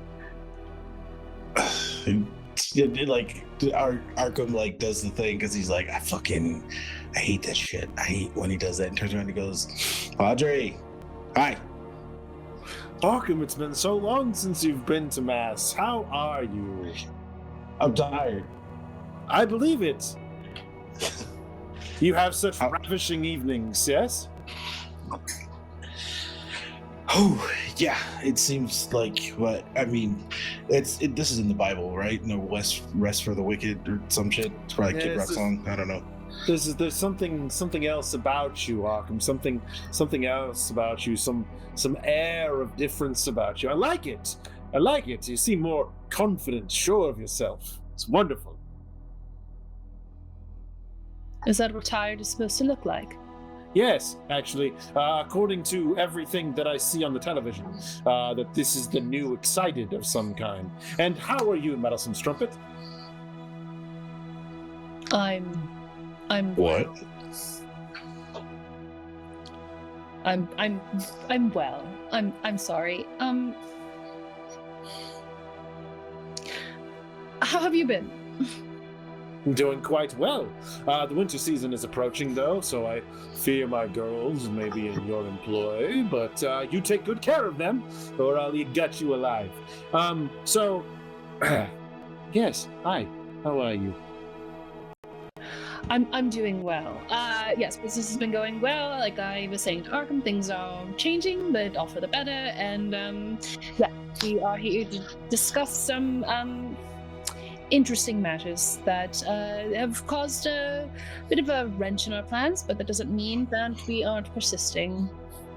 Are you saying you're folding those problems in on themselves? I think she spits her drink. Oh, Arkham definitely laughs. He's like, sorry.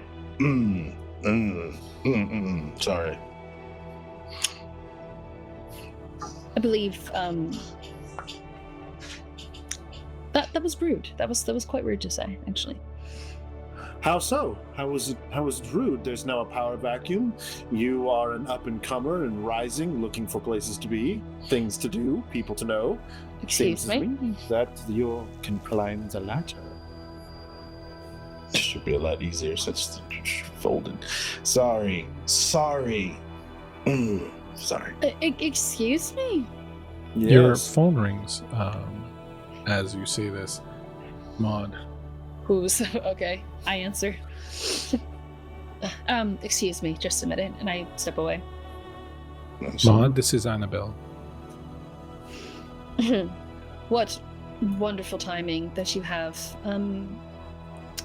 How can I help you? Are you okay? Yes, I am fine. Thank you for asking. How are you? I'm fine, but I'm more worried about you.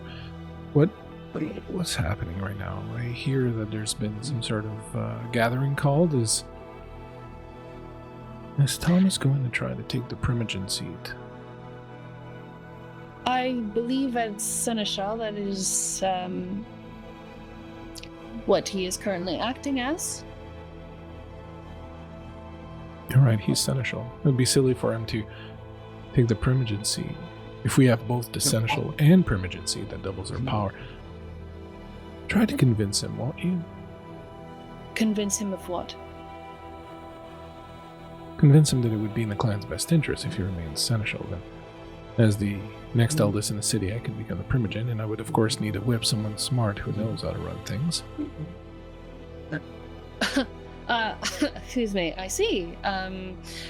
Well, I will see what I can say to him about that. Do keep me posted. As I said the other night, I believe you and I have a common interest. It would be good to meet once you feel better, of course. I hear yesterday was terrible. Seem would be so. So, Annabelle, I must ask a question of you before I end this call. And I think I say that with like a quieter tone. Real quick, sorry. I wanted to wait. Can I use heightened senses for this conversation? Yeah, go ahead. Okay. Oh, he ain't the only one busting some shit out either. I would like to use premonition on her. All right, so we'll finish the conversation. We'll come to that and do that thing. Go ahead, Maud. I am. Let me formulate this question real fast. Pause in time. Meanwhile, the two of you are like just standing there looking at each other, pretending to talk. Not it's more so if there's eye contact that's made, and I think in that moment the both of us are just like, all right, yeah. Don't share the shoulder. We know what we're doing. You do your thing. Make your roll, Kurt, while listening to them. Arkham and Alex have played this game together before. Have you formulated your question, Maud? Essentially. Hit me.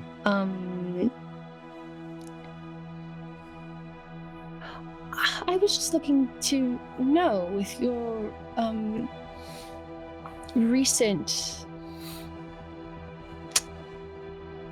entrance to discussions involving me. I'm wondering if you know. I suppose I'm looking for why some of these moves are being made, and if I have this moment with you before I go into this meeting, just an inkling into your intentions. The Ventru clan in Montreal has been an old boys club, mired in tradition and the old ways for a very, very long time. You and I know that. There is opportunity for a more modern take on what our clan can do, and this requires that there be a little bit more acceptance and a little bit more equality, a little bit more balance. I think that with Galen gone, this gives us the opportunity to keep a little bit of the old boys thing with Thomas, but injected with a little bit of a more modern feminine sensibility with the two of us. And in the ways she would like me to help you, how do you see me Well, as an as I said, assistance? I will absolutely need someone to be my second, someone who knows how to run things, someone who knows the city, someone who shares passion for improvement in the situation. I see. Mm-hmm. I hope you don't find this question rude, and with all due respect, why wouldn't you be a good assistant to me? Oh, Maud. Behave. And she hangs up. You just see Maud's face drop. You notice you have a text waiting for you, Maud, as you hang up the phone. But let us go over. So, Arkham, I don't think you need to make any roll for enhanced senses. You will have picked up most of what Maud said. And I would say, like, be judicious in how much you picked up from the other side of the conversation. Mother Dubois, what sort of 6 role have you done? successes with a critical. Well then, what are you focusing on? I'm focusing specifically on her and her actions for the evening. On Maud? Yeah. As you, It is rather rude. She just stepped away to take a phone call. As you look at her, you see her start to lift up. Her arms spread out into a cross, which appears behind her. Her hands start to bleed as she's nailed to it. A spear pierces her side. A crown of broken glass and steel is placed on her head, and blood starts to drip down her face.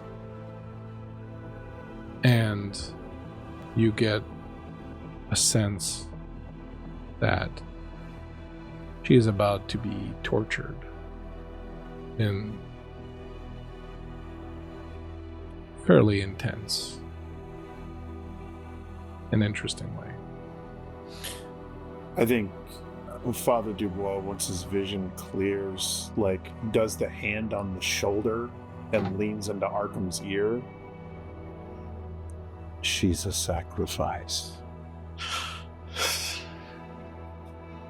A sacrifice to who? Why are you so close to my face? I love your aftershave. Chakar Noir. She's okay. That's interesting. The power vacuum of her clan. She'll be offered up on the mantle. I think that's what she was talking to Annabelle about. That's what she was talking to.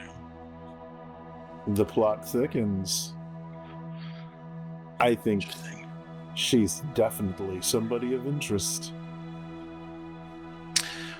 Whatever it is, she's definitely not wanting to play ball with it. Sounds like she was asked something and she wasn't comfortable with it.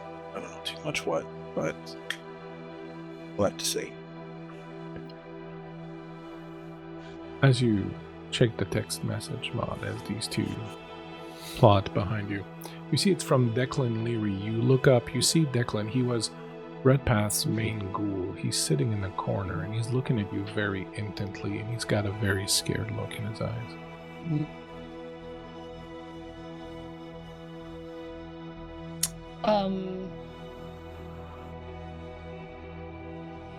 He's just there With the other aides.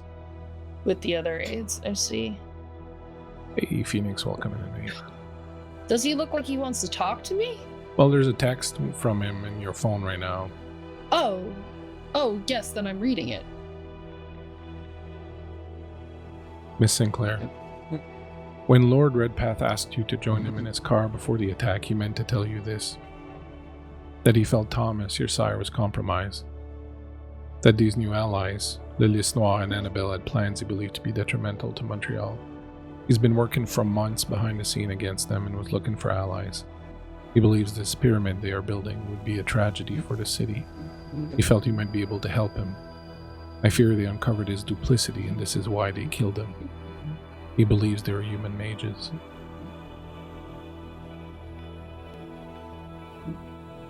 Read that last line again? He believed they were human mages. And as you read that last line, the door opens. And Thomas is there, and he says, Maud, the prince would like to ask you some questions about yesterday now. Right. I lock my phone and put it away. And I don't look at Beacon again. Declan, thank you. I enter. As you enter, you see Adelaide coming towards you. Father Dubois, you'll have a moment to speak again with Arkham if you want in a second. And Arkham, you see Anika coming towards you. But before we get to that, we'll jump back over to Desmond here for a little bit. But when we come back, before the Primogens reach you, I'll give you a moment to speak to each other if you want.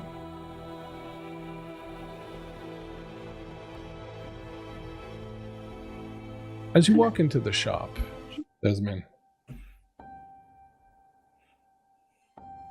unaware that Maud's about to be tortured terribly, you hear the sounds of classical music emanating through the place. You smell that smell of old books. You see all the beautiful bindings, the leather, the writing, everything that is just so beautiful about this place and about old books.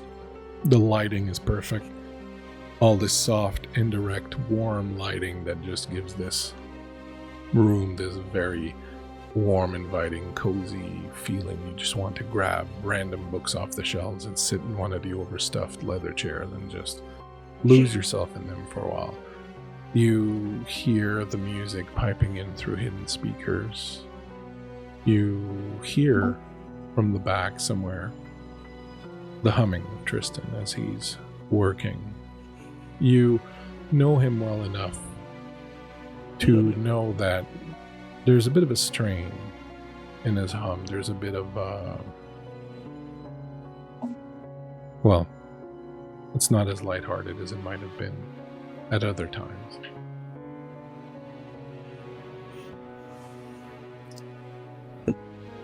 That more than anything unnerves Desmond, because this was the place he'd always felt the most comfortable. Not that they ever felt comfortable anywhere, really, but this shop was the one place where Desmond felt like he could interact as a seemingly normal person. And recently that has been disrupted, and so they make their way towards the back, not making any attempt to walk quietly, like wanting to make sure that he's telegraphing his approach to Tristan. Do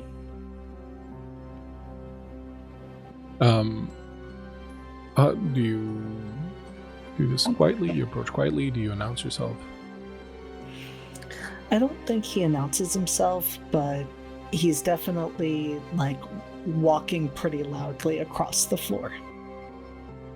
As you come around, you find Tristan, as always, surrounded by a pile of books. He does a lot of book repairs, rebindings, and new covers and things like that. It's like probably what brings in the most money to shop on the daily, this kind of work, because not a lot of people can really afford or really know or need the types of books that Tristan sells. You find him in the back. He's got a bit better lighting here, and all his tools are laid out, and he's got a comfortable chair and a desk, but he's standing as always, and there's a cup of tea and some crumbs of the gingerbread cookies that he likes so much that are kind of scattered around in one corner of the desk, but the rest is just these books and these bits and pieces of leather and these pens and the stitching material and all that stuff. And as you come in, he sees you and give me... Actually, first things first, give me a rouse check.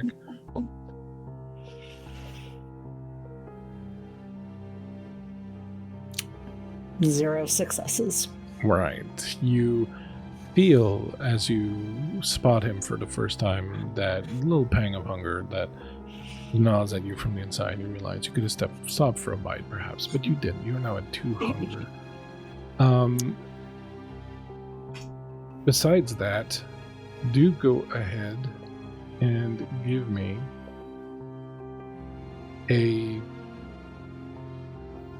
intelligence plus awareness roll.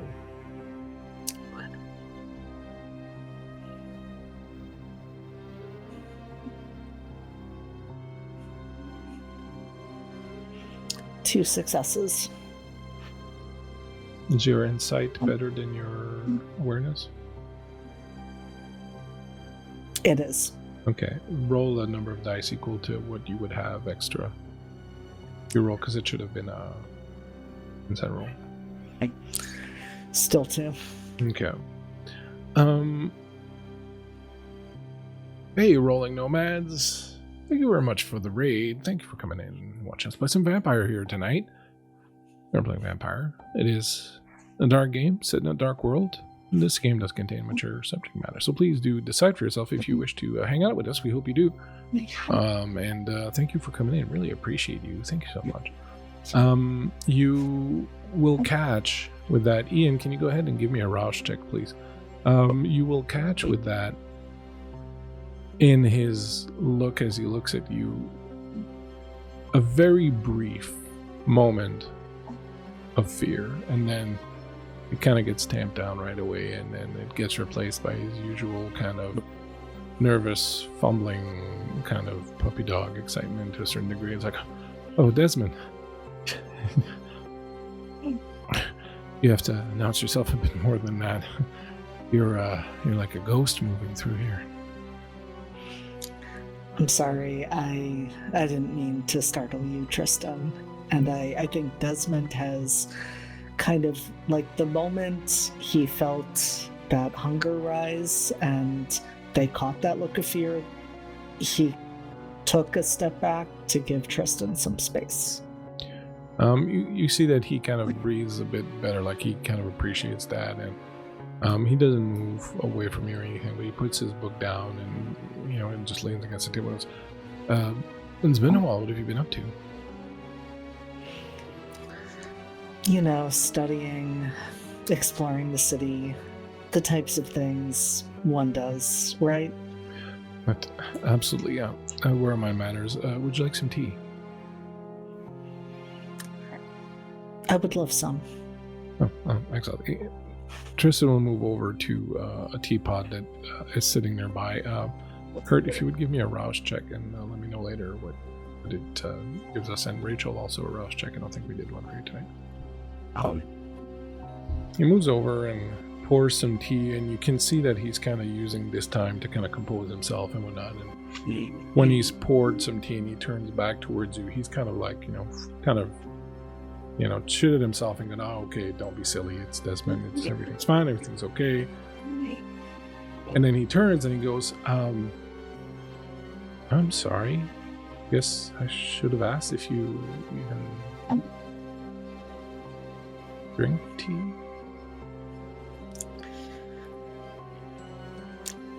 I can't, but I do enjoy the warmth of the cup against my hands. Just, I don't mean to be rude or anything. It's just going to be a lot to learn, I guess. And I understand that. Honestly, you're handling this better than most would. He brings the cup of tea over.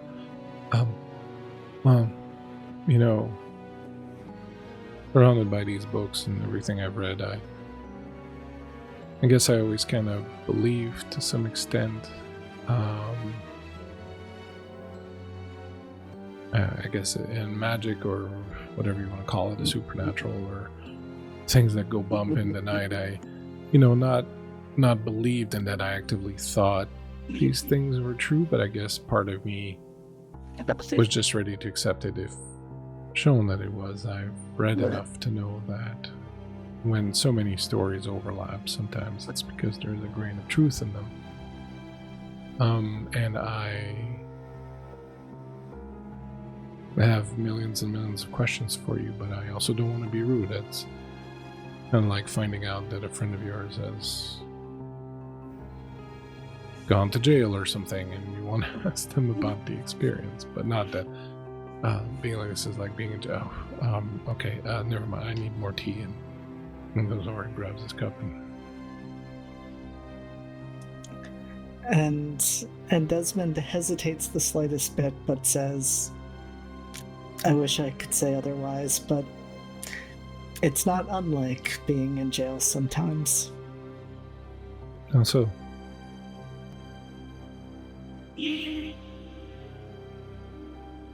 This was not something I would have chosen for myself. And sometimes it doesn't feel right. It was forced on you? In the manner of speaking, yes. That's horrible.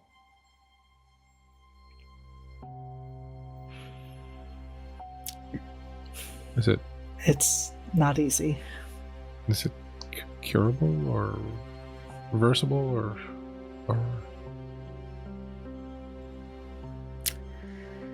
Not in the ways you likely mean.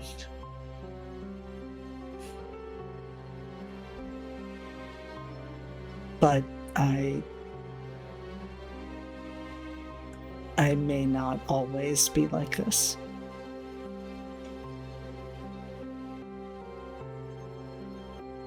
But if it's not reversible, what do you mean? The answer to that question would take our friendship to an entirely different level, Tristan. I'm still trying to understand what that might mean. I don't imagine you happen to have any books on taking a soul from a body and putting it into another one. He kind of reels a little bit and pulls the chair and sits down and takes a nice big sip of tea. I probably do, but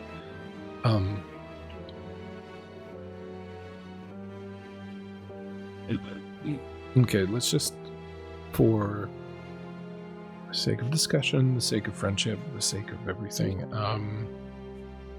let's just say I play along and pretend that what you're asking me is absolutely normal. Like you just ask me, Tristan, I'm having difficulty getting my bread to rise. Is there a different way I could approach the recipe that would make sure that my bread would rise correctly? And I could be like, okay, yes, absolutely. Here in this particular recipe book, there's something. Is that even possible? I'm not sure. I've heard that it might be, but I certainly would want to make certain that it is before I think any further about that question myself. Yes, it's true what Shakespeare wrote. No more things in heaven and earth than are dreamt of in our philosophies, even for one such as myself who is surrounded by so much knowledge and so much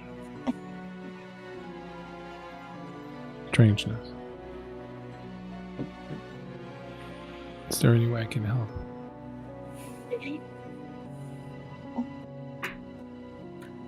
Well, I could use a friend.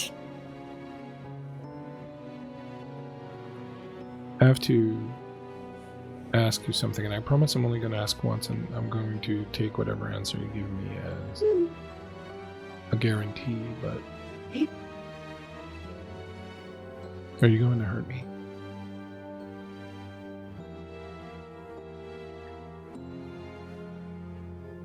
I don't want to hurt you, Tristan. I care a lot about you. But I'm also afraid that if I lost control of myself, I could. But if that happened, it wouldn't be me. It would be the monster inside of me. Is that what it is? Is it like a parasite? It's not you, per se? It's something else that's inside of you now? For me, it is. I can't say that would be everyone's experience, but yes, it's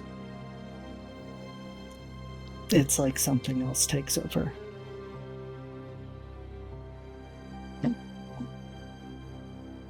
Good. And do you feel like that's the real you now, or do you feel that the other part of you is the real you, the part that's not that thing?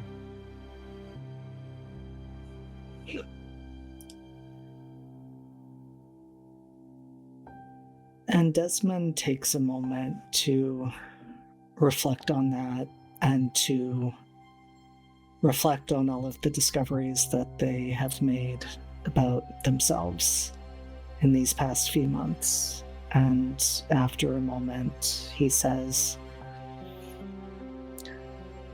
I do not feel that that is me, but I sometimes wonder if I'm just a different type of monster. And that's what I'm wrestling with. There's a lot about me that you don't know, Tristan. There's a lot that I'm still coming to understand about myself. So, if there is any question of whether I have done terrible things without this parasite, as you described it, within me, then the answer is yes, I have. Takes this in. Thinks for a moment. Reaches up, takes off his glasses, pulls them, puts them away in a case on the table. Closes the book he was working on. He gets up and walks towards you. Very slowly and very gently puts his hand on your, and then looks at you and says,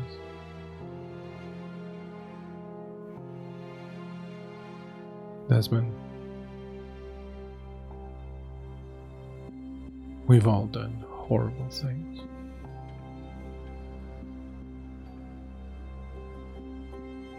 Meanwhile, back at the Overlook,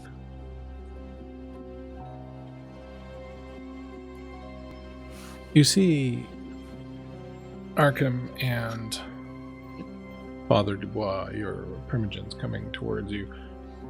You see Maud shaken,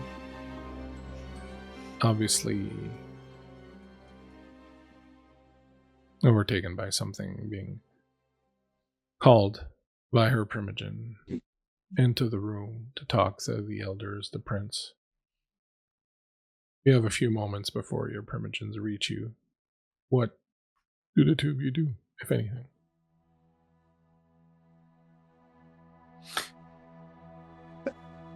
I don't know if we should help her or watch the show. Oh, I'm watching. Well, it always does help to have a blue blood in the pocket. she's not willing to play ball with whomever she was speaking to on the phone, which I know is Annabelle, what makes you think she would want to with us? I just need information. I don't need favors. You don't need favors right now. True. It's a good point. And For what? regardless, she's going to need all the help she can get. Right, 'cause she's going to be a sacrifice. I tell you, I saw it. She was I know. as if she was Jesus of Nazareth. A crown, bleeding, speared, preparing to be tortured, all upon the cross. And it wasn't me doing it. I'd recognize my own handiwork. Yes. You know, it has been a joy not having to talk to you as consistently as normal. I can fix that. Please don't. All right, we'll let her have a conversation with the Primogen. We'll catch her on the way out. We'll go from there. What, you want me to tackle her now to stop her from talking? No. I mean, maybe, but no.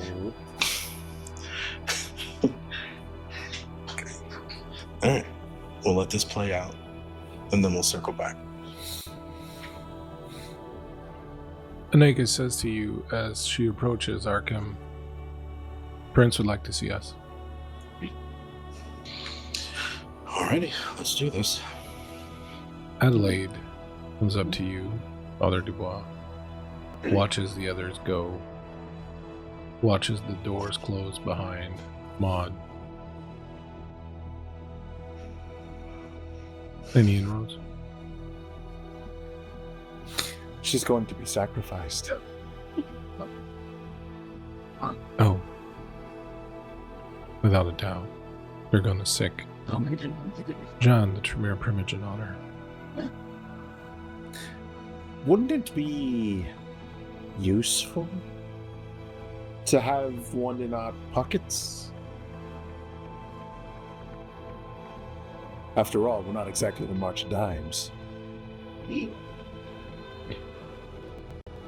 After tonight, I think she'll be of not much use to anyone.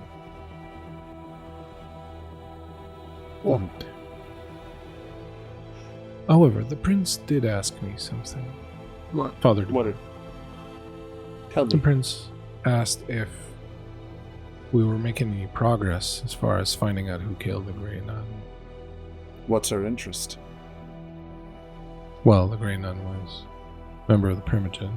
The Grey Nun was one of the elders of the city, the eldest vampire, the eldest one of us in the city. And now with Galen, the second eldest, gone, some people are starting to feel a little nervous and they're wondering if things are connected. Well, I don't know anything about Galen. Well, no one cares about Galen, who's a Ventru, but the prince is worried about the fact that he was an elder. Well, I've spoken with the Grey Nun, and she assures me that she's exactly where she wants to be. I'm not certain that's going to satisfy Prince Van Horn. She has said that she'll be asking the sheriff to look into it. Do you have any thoughts on who might have killed her? You were very close to her, weren't you, Father Dubois? Yes. I coveted that knowledge that she had. That is my sin. I truly admit this. But I never wished ill upon her. Not once. Pretty certain whoever killed her is likely to have diabolized her. That might be a good avenue for us to investigate. I noticed you managed to take control of her assets and people. How are the nuns doing in their new digs? The soup kitchen on Guy Street, is it not? It is. They are taking to it rather well. I admit, I did not expect to have such administrative duties, but all in all, the lost flock is being sought, the coffers are full, and most importantly, everyone has a roof over their head.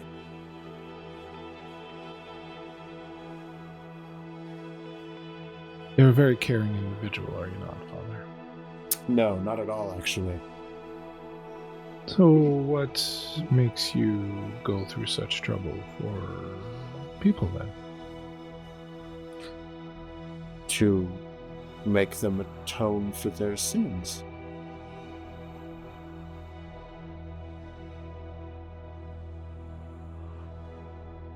Make them atone for their Yes. sins. Is. And I do so look forward to understanding exactly what your sin is. Sorry, did I say that out loud? Go ahead and make me a composure plus subterfuge roll, Father.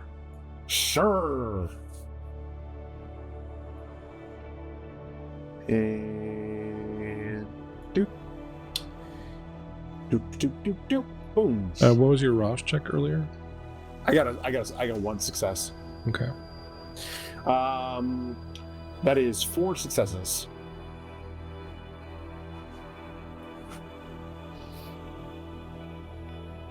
What would you say your current emotional state is? Confused.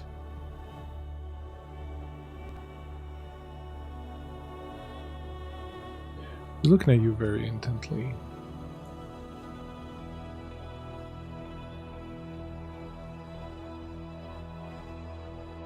Yes. Find out who did it. Would you? Well, here's the question. What happens to the one who did it? Do we get to eat them?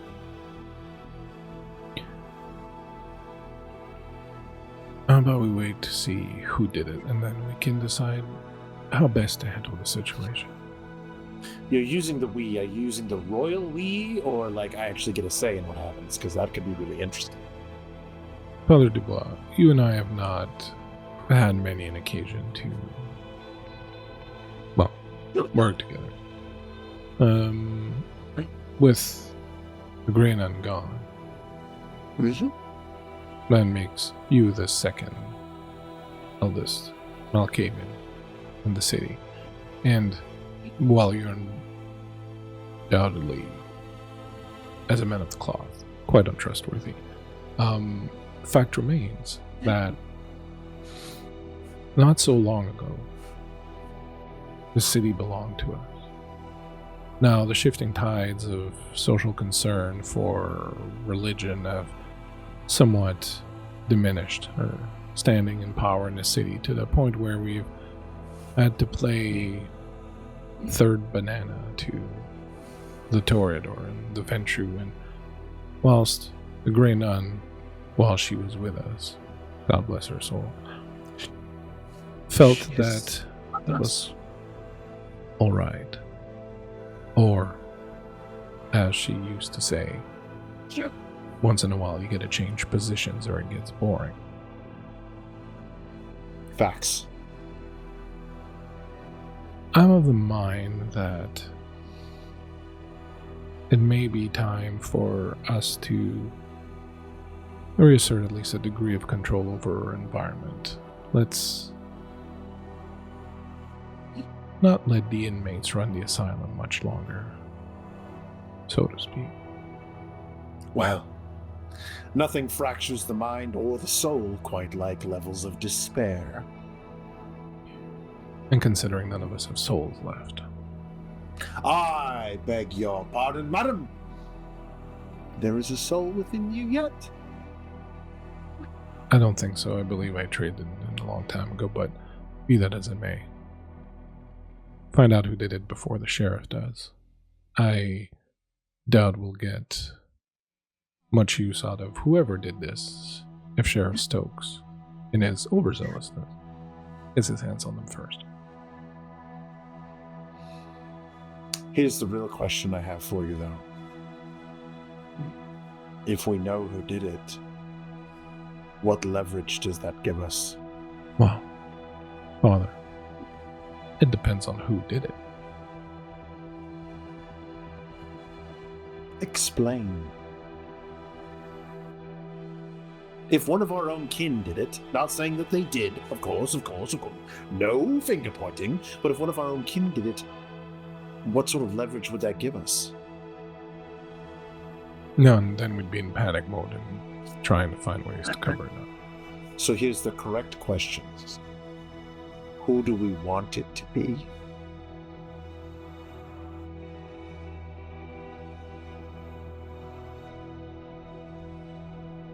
I trust that God will show you the correct way. I think he just looks to the doors where everybody else just kind of went into. God has ways of showing us answers. Indeed. God, much like Crujo and Crit Hit Chronicles, moves in mysterious ways. Thank you for the raid. Find out who did it before the sheriff does. Oh, I have no doubt the sheriff will never figure out who.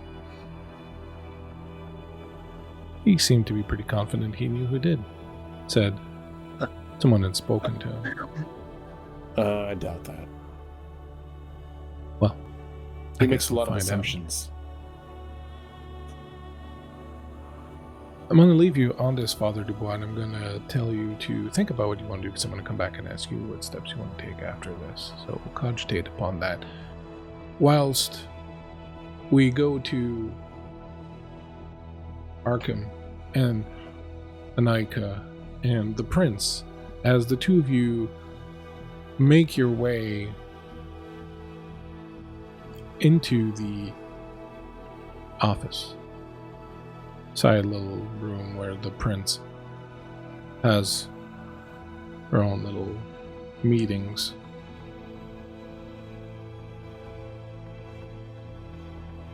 As you walk into the room, Anika says, "Did you make friends?"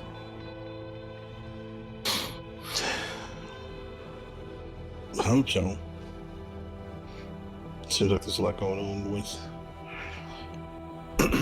our friend that we can manage. But they did have a distressing phone call with Annabelle. So hopefully what turns up in their own personal meeting we could take advantage of.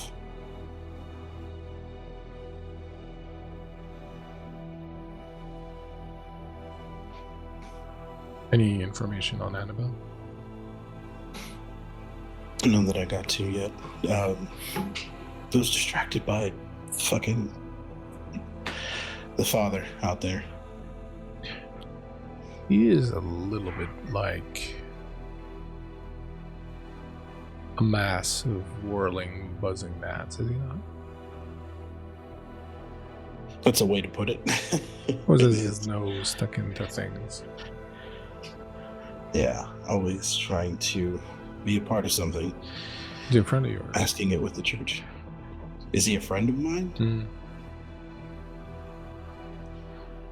Unfortunately. Well, I didn't know you had religion. I don't. I just know somebody who peddles it.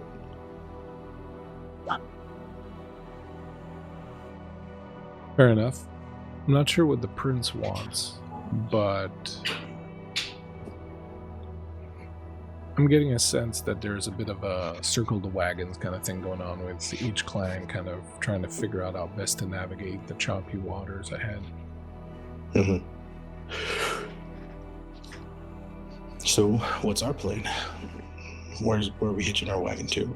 My plan is to leave the city as fast as I can. Now, fortunately, until I've delivered Annabelle to Alexander, he won't let me go. So I have to do that first. But once I'm done, I'm gone. Alexander has promised to let me go, and I will go. And then this will be your little mess to deal with. Yeah, okay, so that's what I needed to know. Then why are we here? If you are planning to leave, then why are we here for this? What's this plan? Because, what do you mean this would be my mess? Because, 1, I said I would help you. 2, I'm curious. That's all get out. 3, we still don't know where Annabelle is. 4, whatever transpires here tonight is going to set the tone for most of the next few things that occur in this city. And so, I like being at the epicenter of things. See what the prince wants, shall we? Let's get started. You walk into the prince's office.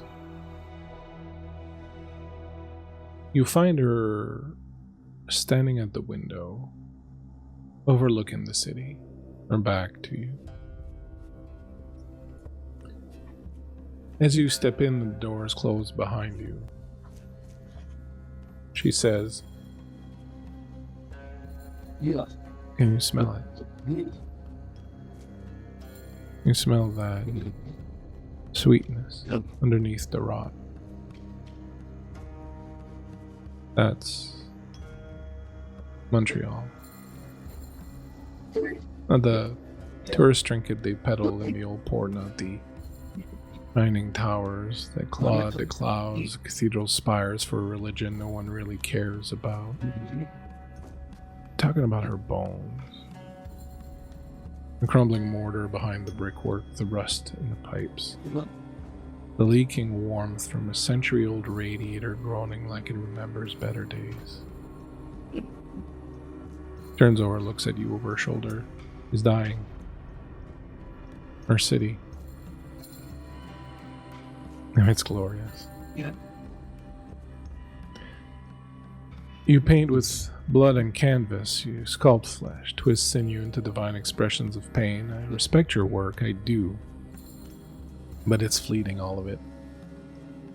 Art should not beg to be seen. It should haunt. That's why I've chosen this city not to feed, not even to rule, but curate her end. Understand me, Arkham. This is not destruction. I don't seek to burn her down. It would be too loud, too human. It's about decay. That sacred, slow unraveling, like lace fraying at the edges. The once beautiful voice fading into a whisper through time and dust. He turns back and puts a hand on the glass. You see it yet? The way the old neighborhoods rot from the inside. Creeping gentrification that hollows out culture and leaves behind hollow people with hollow smiles. The soul bleeding out of the plateau of St. Henry of Villeray. History erased and rebranded, each condo a knife in her throat. And yet she endures. Her death will take centuries. That's the brilliance of it. And she turns back to you, and her eyes are just alight with this fire. She won't fall with a scream, but sigh herself into stillness. And I'll be here for every breath. Every boarded window, every church turned to ruin, every alleyway where memories hang heavy, where the neon light dims, where whores and priests and cops and citizens continue the pantomime of their dreary, short, meaningless lives. That, Arkham, is my masterpiece. A city turned mausoleum, a symphony in slow collapse. All I ask is that you see what I see. Lend me your talents, not to fight death, but to frame it. To paint, the mold, the erosion, the broken things. To elevate what mortals discard, because death is not the end. It's art. And Montreal shall be our Cathedral of Ruin.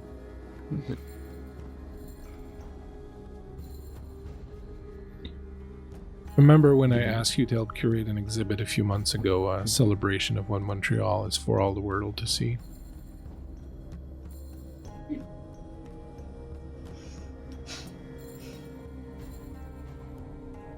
Yep, I remember. I'm asking you again if you'll help me do this, but This time we're going to leave the other clans out of this. That was my mistake, to think that their brutish and cultured minds could help create anything of true beauty.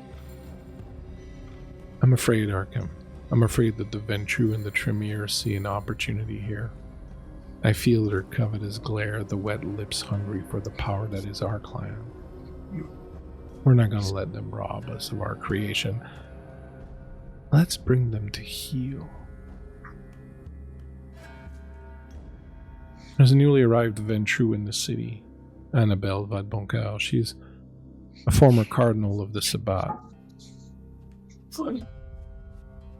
Now she's allied with the Lisnois, the company that's building that damn pyramid. I think we should find her, yes? We should find her. Bring her to heel. I'll take care of Thomas Strathcona. And you two, you bring me Annabelle. Whatever the cost. What do you say? Are you willing to give our clan our blood? What it deserves. This masterpiece that we're creating.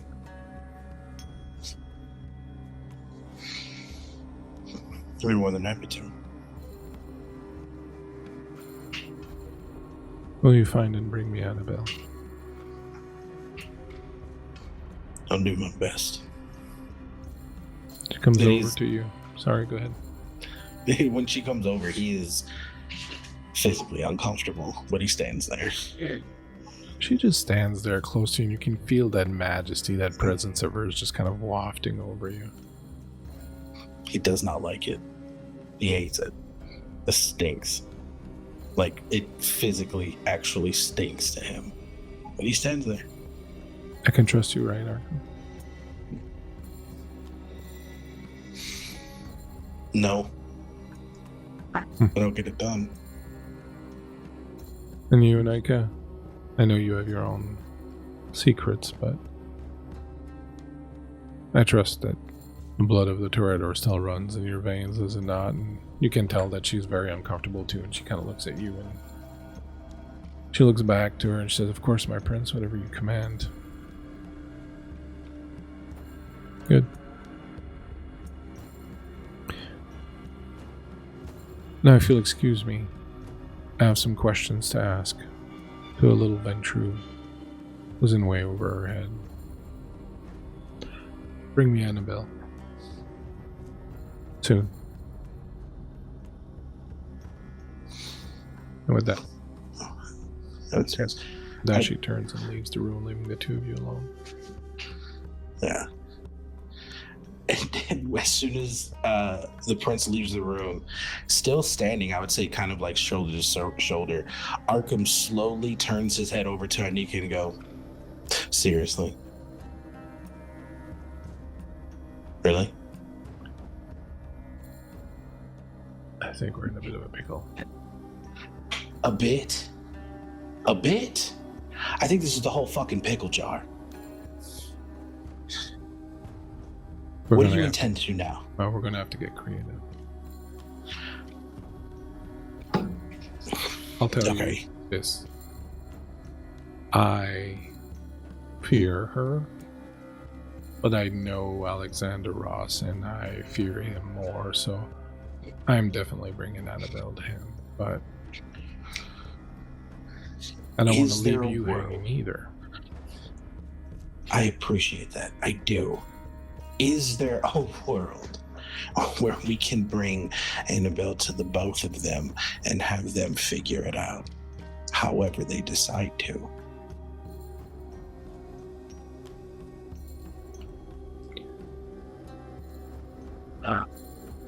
I'm not saying how. I'm not asking how. I will figure out how. But run with me. Is there a world where the two of them can both find her and deal with her to their own whatevers? We did our job. You did your job. You brought them forward.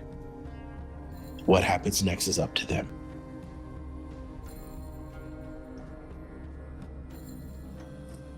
You haven't had a lot of opportunity to be involved in the games of elders, have you, Arkham? No, I haven't.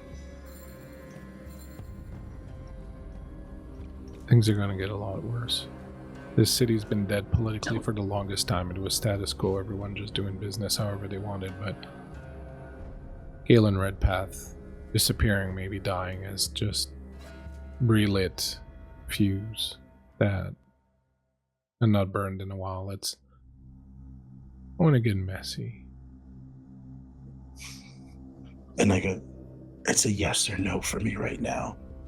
I don't have time for the kindred political encyclopedia of words. Is there a world to where we leave them to their own devices? I don't know. Let's start by finding her. Once we have her, we can decide what's best to do. Maybe something else will draw itself out between now and then. Fine. I'll focus on that. And then once I finish that, the rest I'll figure out on my own.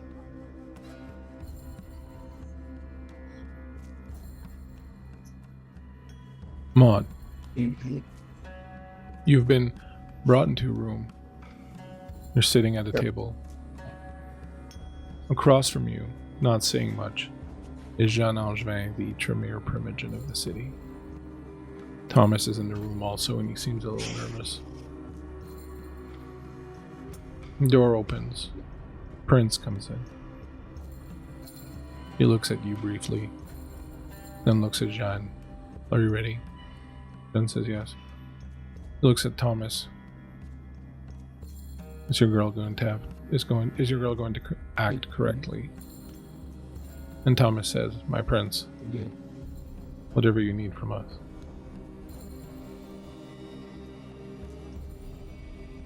Thomas, she says, will you be taking the Primogen seat? If so, I'll require an essential. Thomas says, I can suggest someone. And Prince says, my deal was with Galen. If he's gone, our agreement is done. I can pick my own seneschal. In fact, I think I might be best if we did that. We're under attack from every side. Aegis and their hunters, these priests in the oratory, and now wizards. We need information.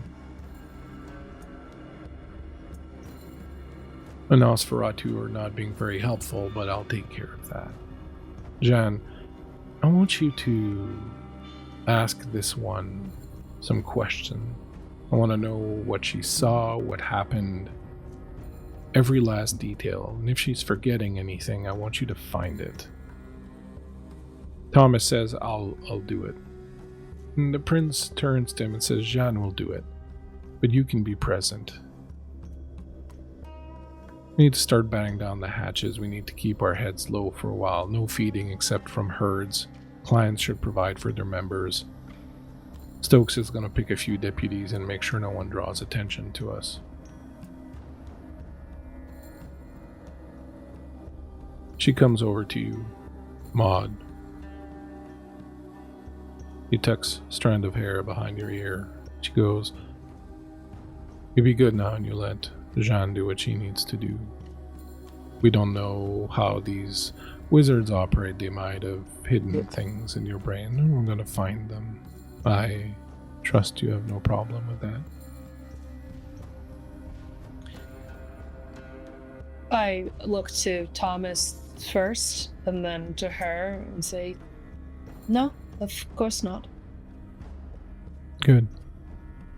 You'll be very helpful in your service. Will be remembered, of course. Right. She nods at Jean. He gives Thomas one last stare, and then she turns and leaves. Thomas comes and sits next to you, and he takes your hand, and he says, it's going to be all right. I'm just shaking my head at him, like, trying to convey, like, not the new information, but, like, there's more now to this. You see his eyes narrow a little bit, and he looks over at Tremere Primogen. Johnny said, could we have a few moments before you begin just to try to calm her down, settle her mind will be easier, and just make sure that he's ready for this. And Jen looks at him and she arches an eyebrow. And she gets up without a word and steps out.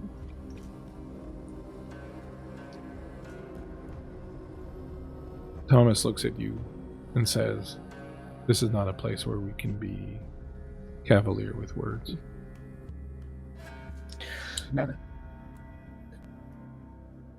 Thomas, Wait, can you remind me of that text message? Yes, absolutely. Or at least summarize? Yeah, that Galen Redpath felt that Thomas was compromised, that he was allied with this company called Lisnois and Annabelle, and that they had plans that were detrimental to Montreal, that he, Redpath, had been working for months behind the scenes against them and was looking for allies.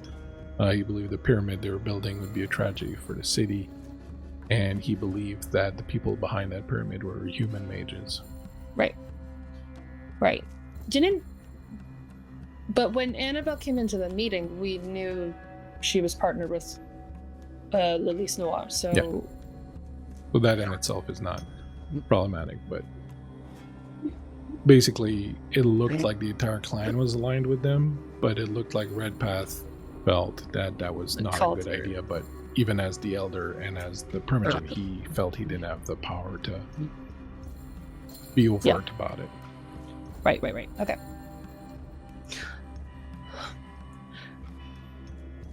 Thomas, she called. Well, I was out there. Who? Who? Annabelle? Yes. What does she want?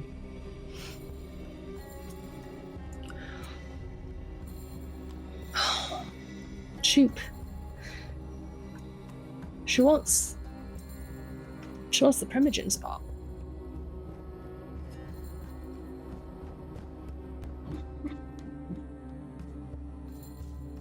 That doesn't make a lot of sense. No, it doesn't. I'm imagining that facing down the Tremere is going to be everything out on the table, so...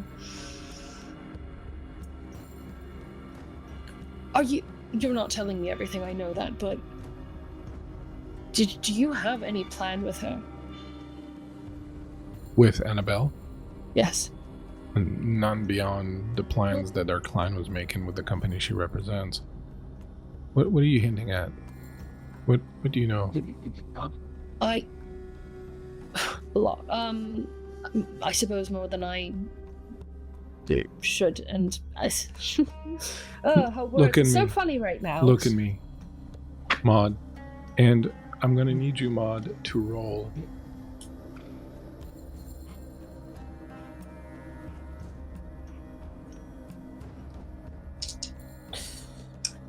Give me a second, I'll tell you exactly what I need you to roll in one moment. I did fail my rouse check, by the way, but I was going to request if I could have fed before I arrived. You would not have had time. I think it's very interesting if you are on the edge again of... Okay. Well, you can't get it if you don't ask. No, that's true. I just think it makes for a more interesting story if you are on the edge. Is 3 on the edge? Well, it's up there.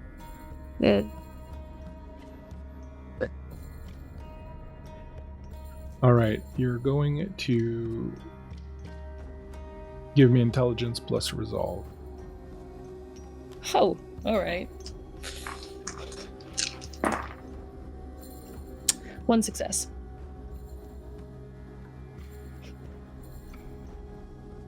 Beat that. No. He can beat that. Rachel? Yes. I need you to have your character forget everything that you've heard incriminating Thomas, his connection to Annabelle, her being a member of the Sabbat, and anything that you were told by Declan. Sorry, Okay. I know it's hard, but your character no longer gone. remembers that. Knows what? Ready?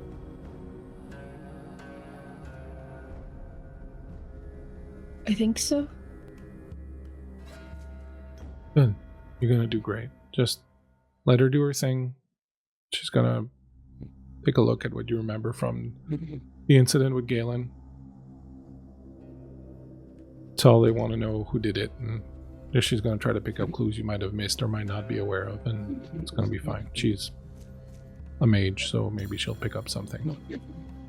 And then, once that's done, we'll go and get something to eat. You look a bit peckish. I am. Excellent. You're doing great. I'm very proud of you.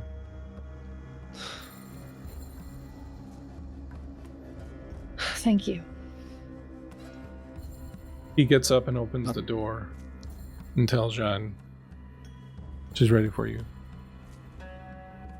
And the Tremere Primogen walks into the room and looks at you without smiling and sits down in front of you, and he closes the door behind her.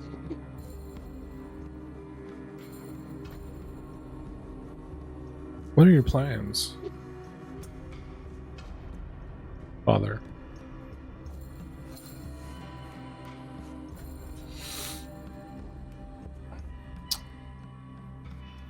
Well,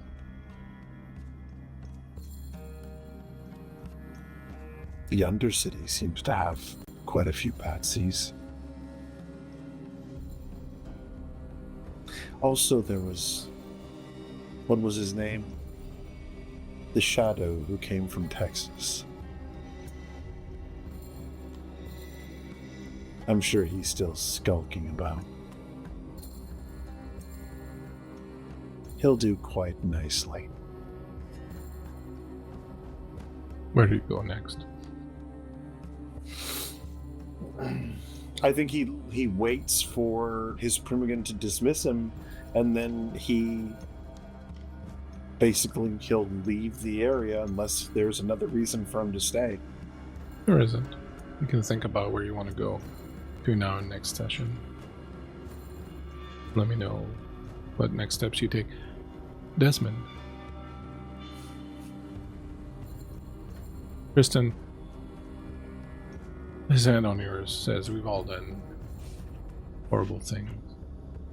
And then he says, since you've shared with me such a heavy secret, I would feel remiss if I didn't do the same, but I don't want to burden you unnecessarily with things, so the same as you did with me, I'll ask you if you want to know. Nothing you could tell me would be a burden to me, Tristan. Good, I also care for you very much, and while the things you've told me have made me, well, send me back a bit, I guess, on my heels. I still, well, I still care. And I think that if it's only fair that I share also with you. Now, little secret. And I'm actually quite glad to finally be able to tell someone.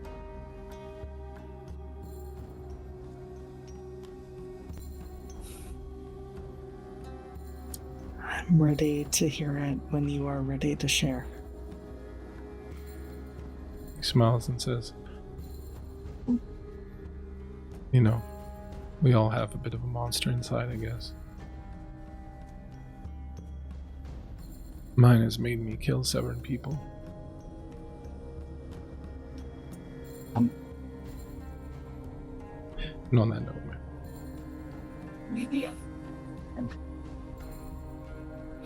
We'll end tonight's little session. Hey, Bleak, you're a monster. You're a monster.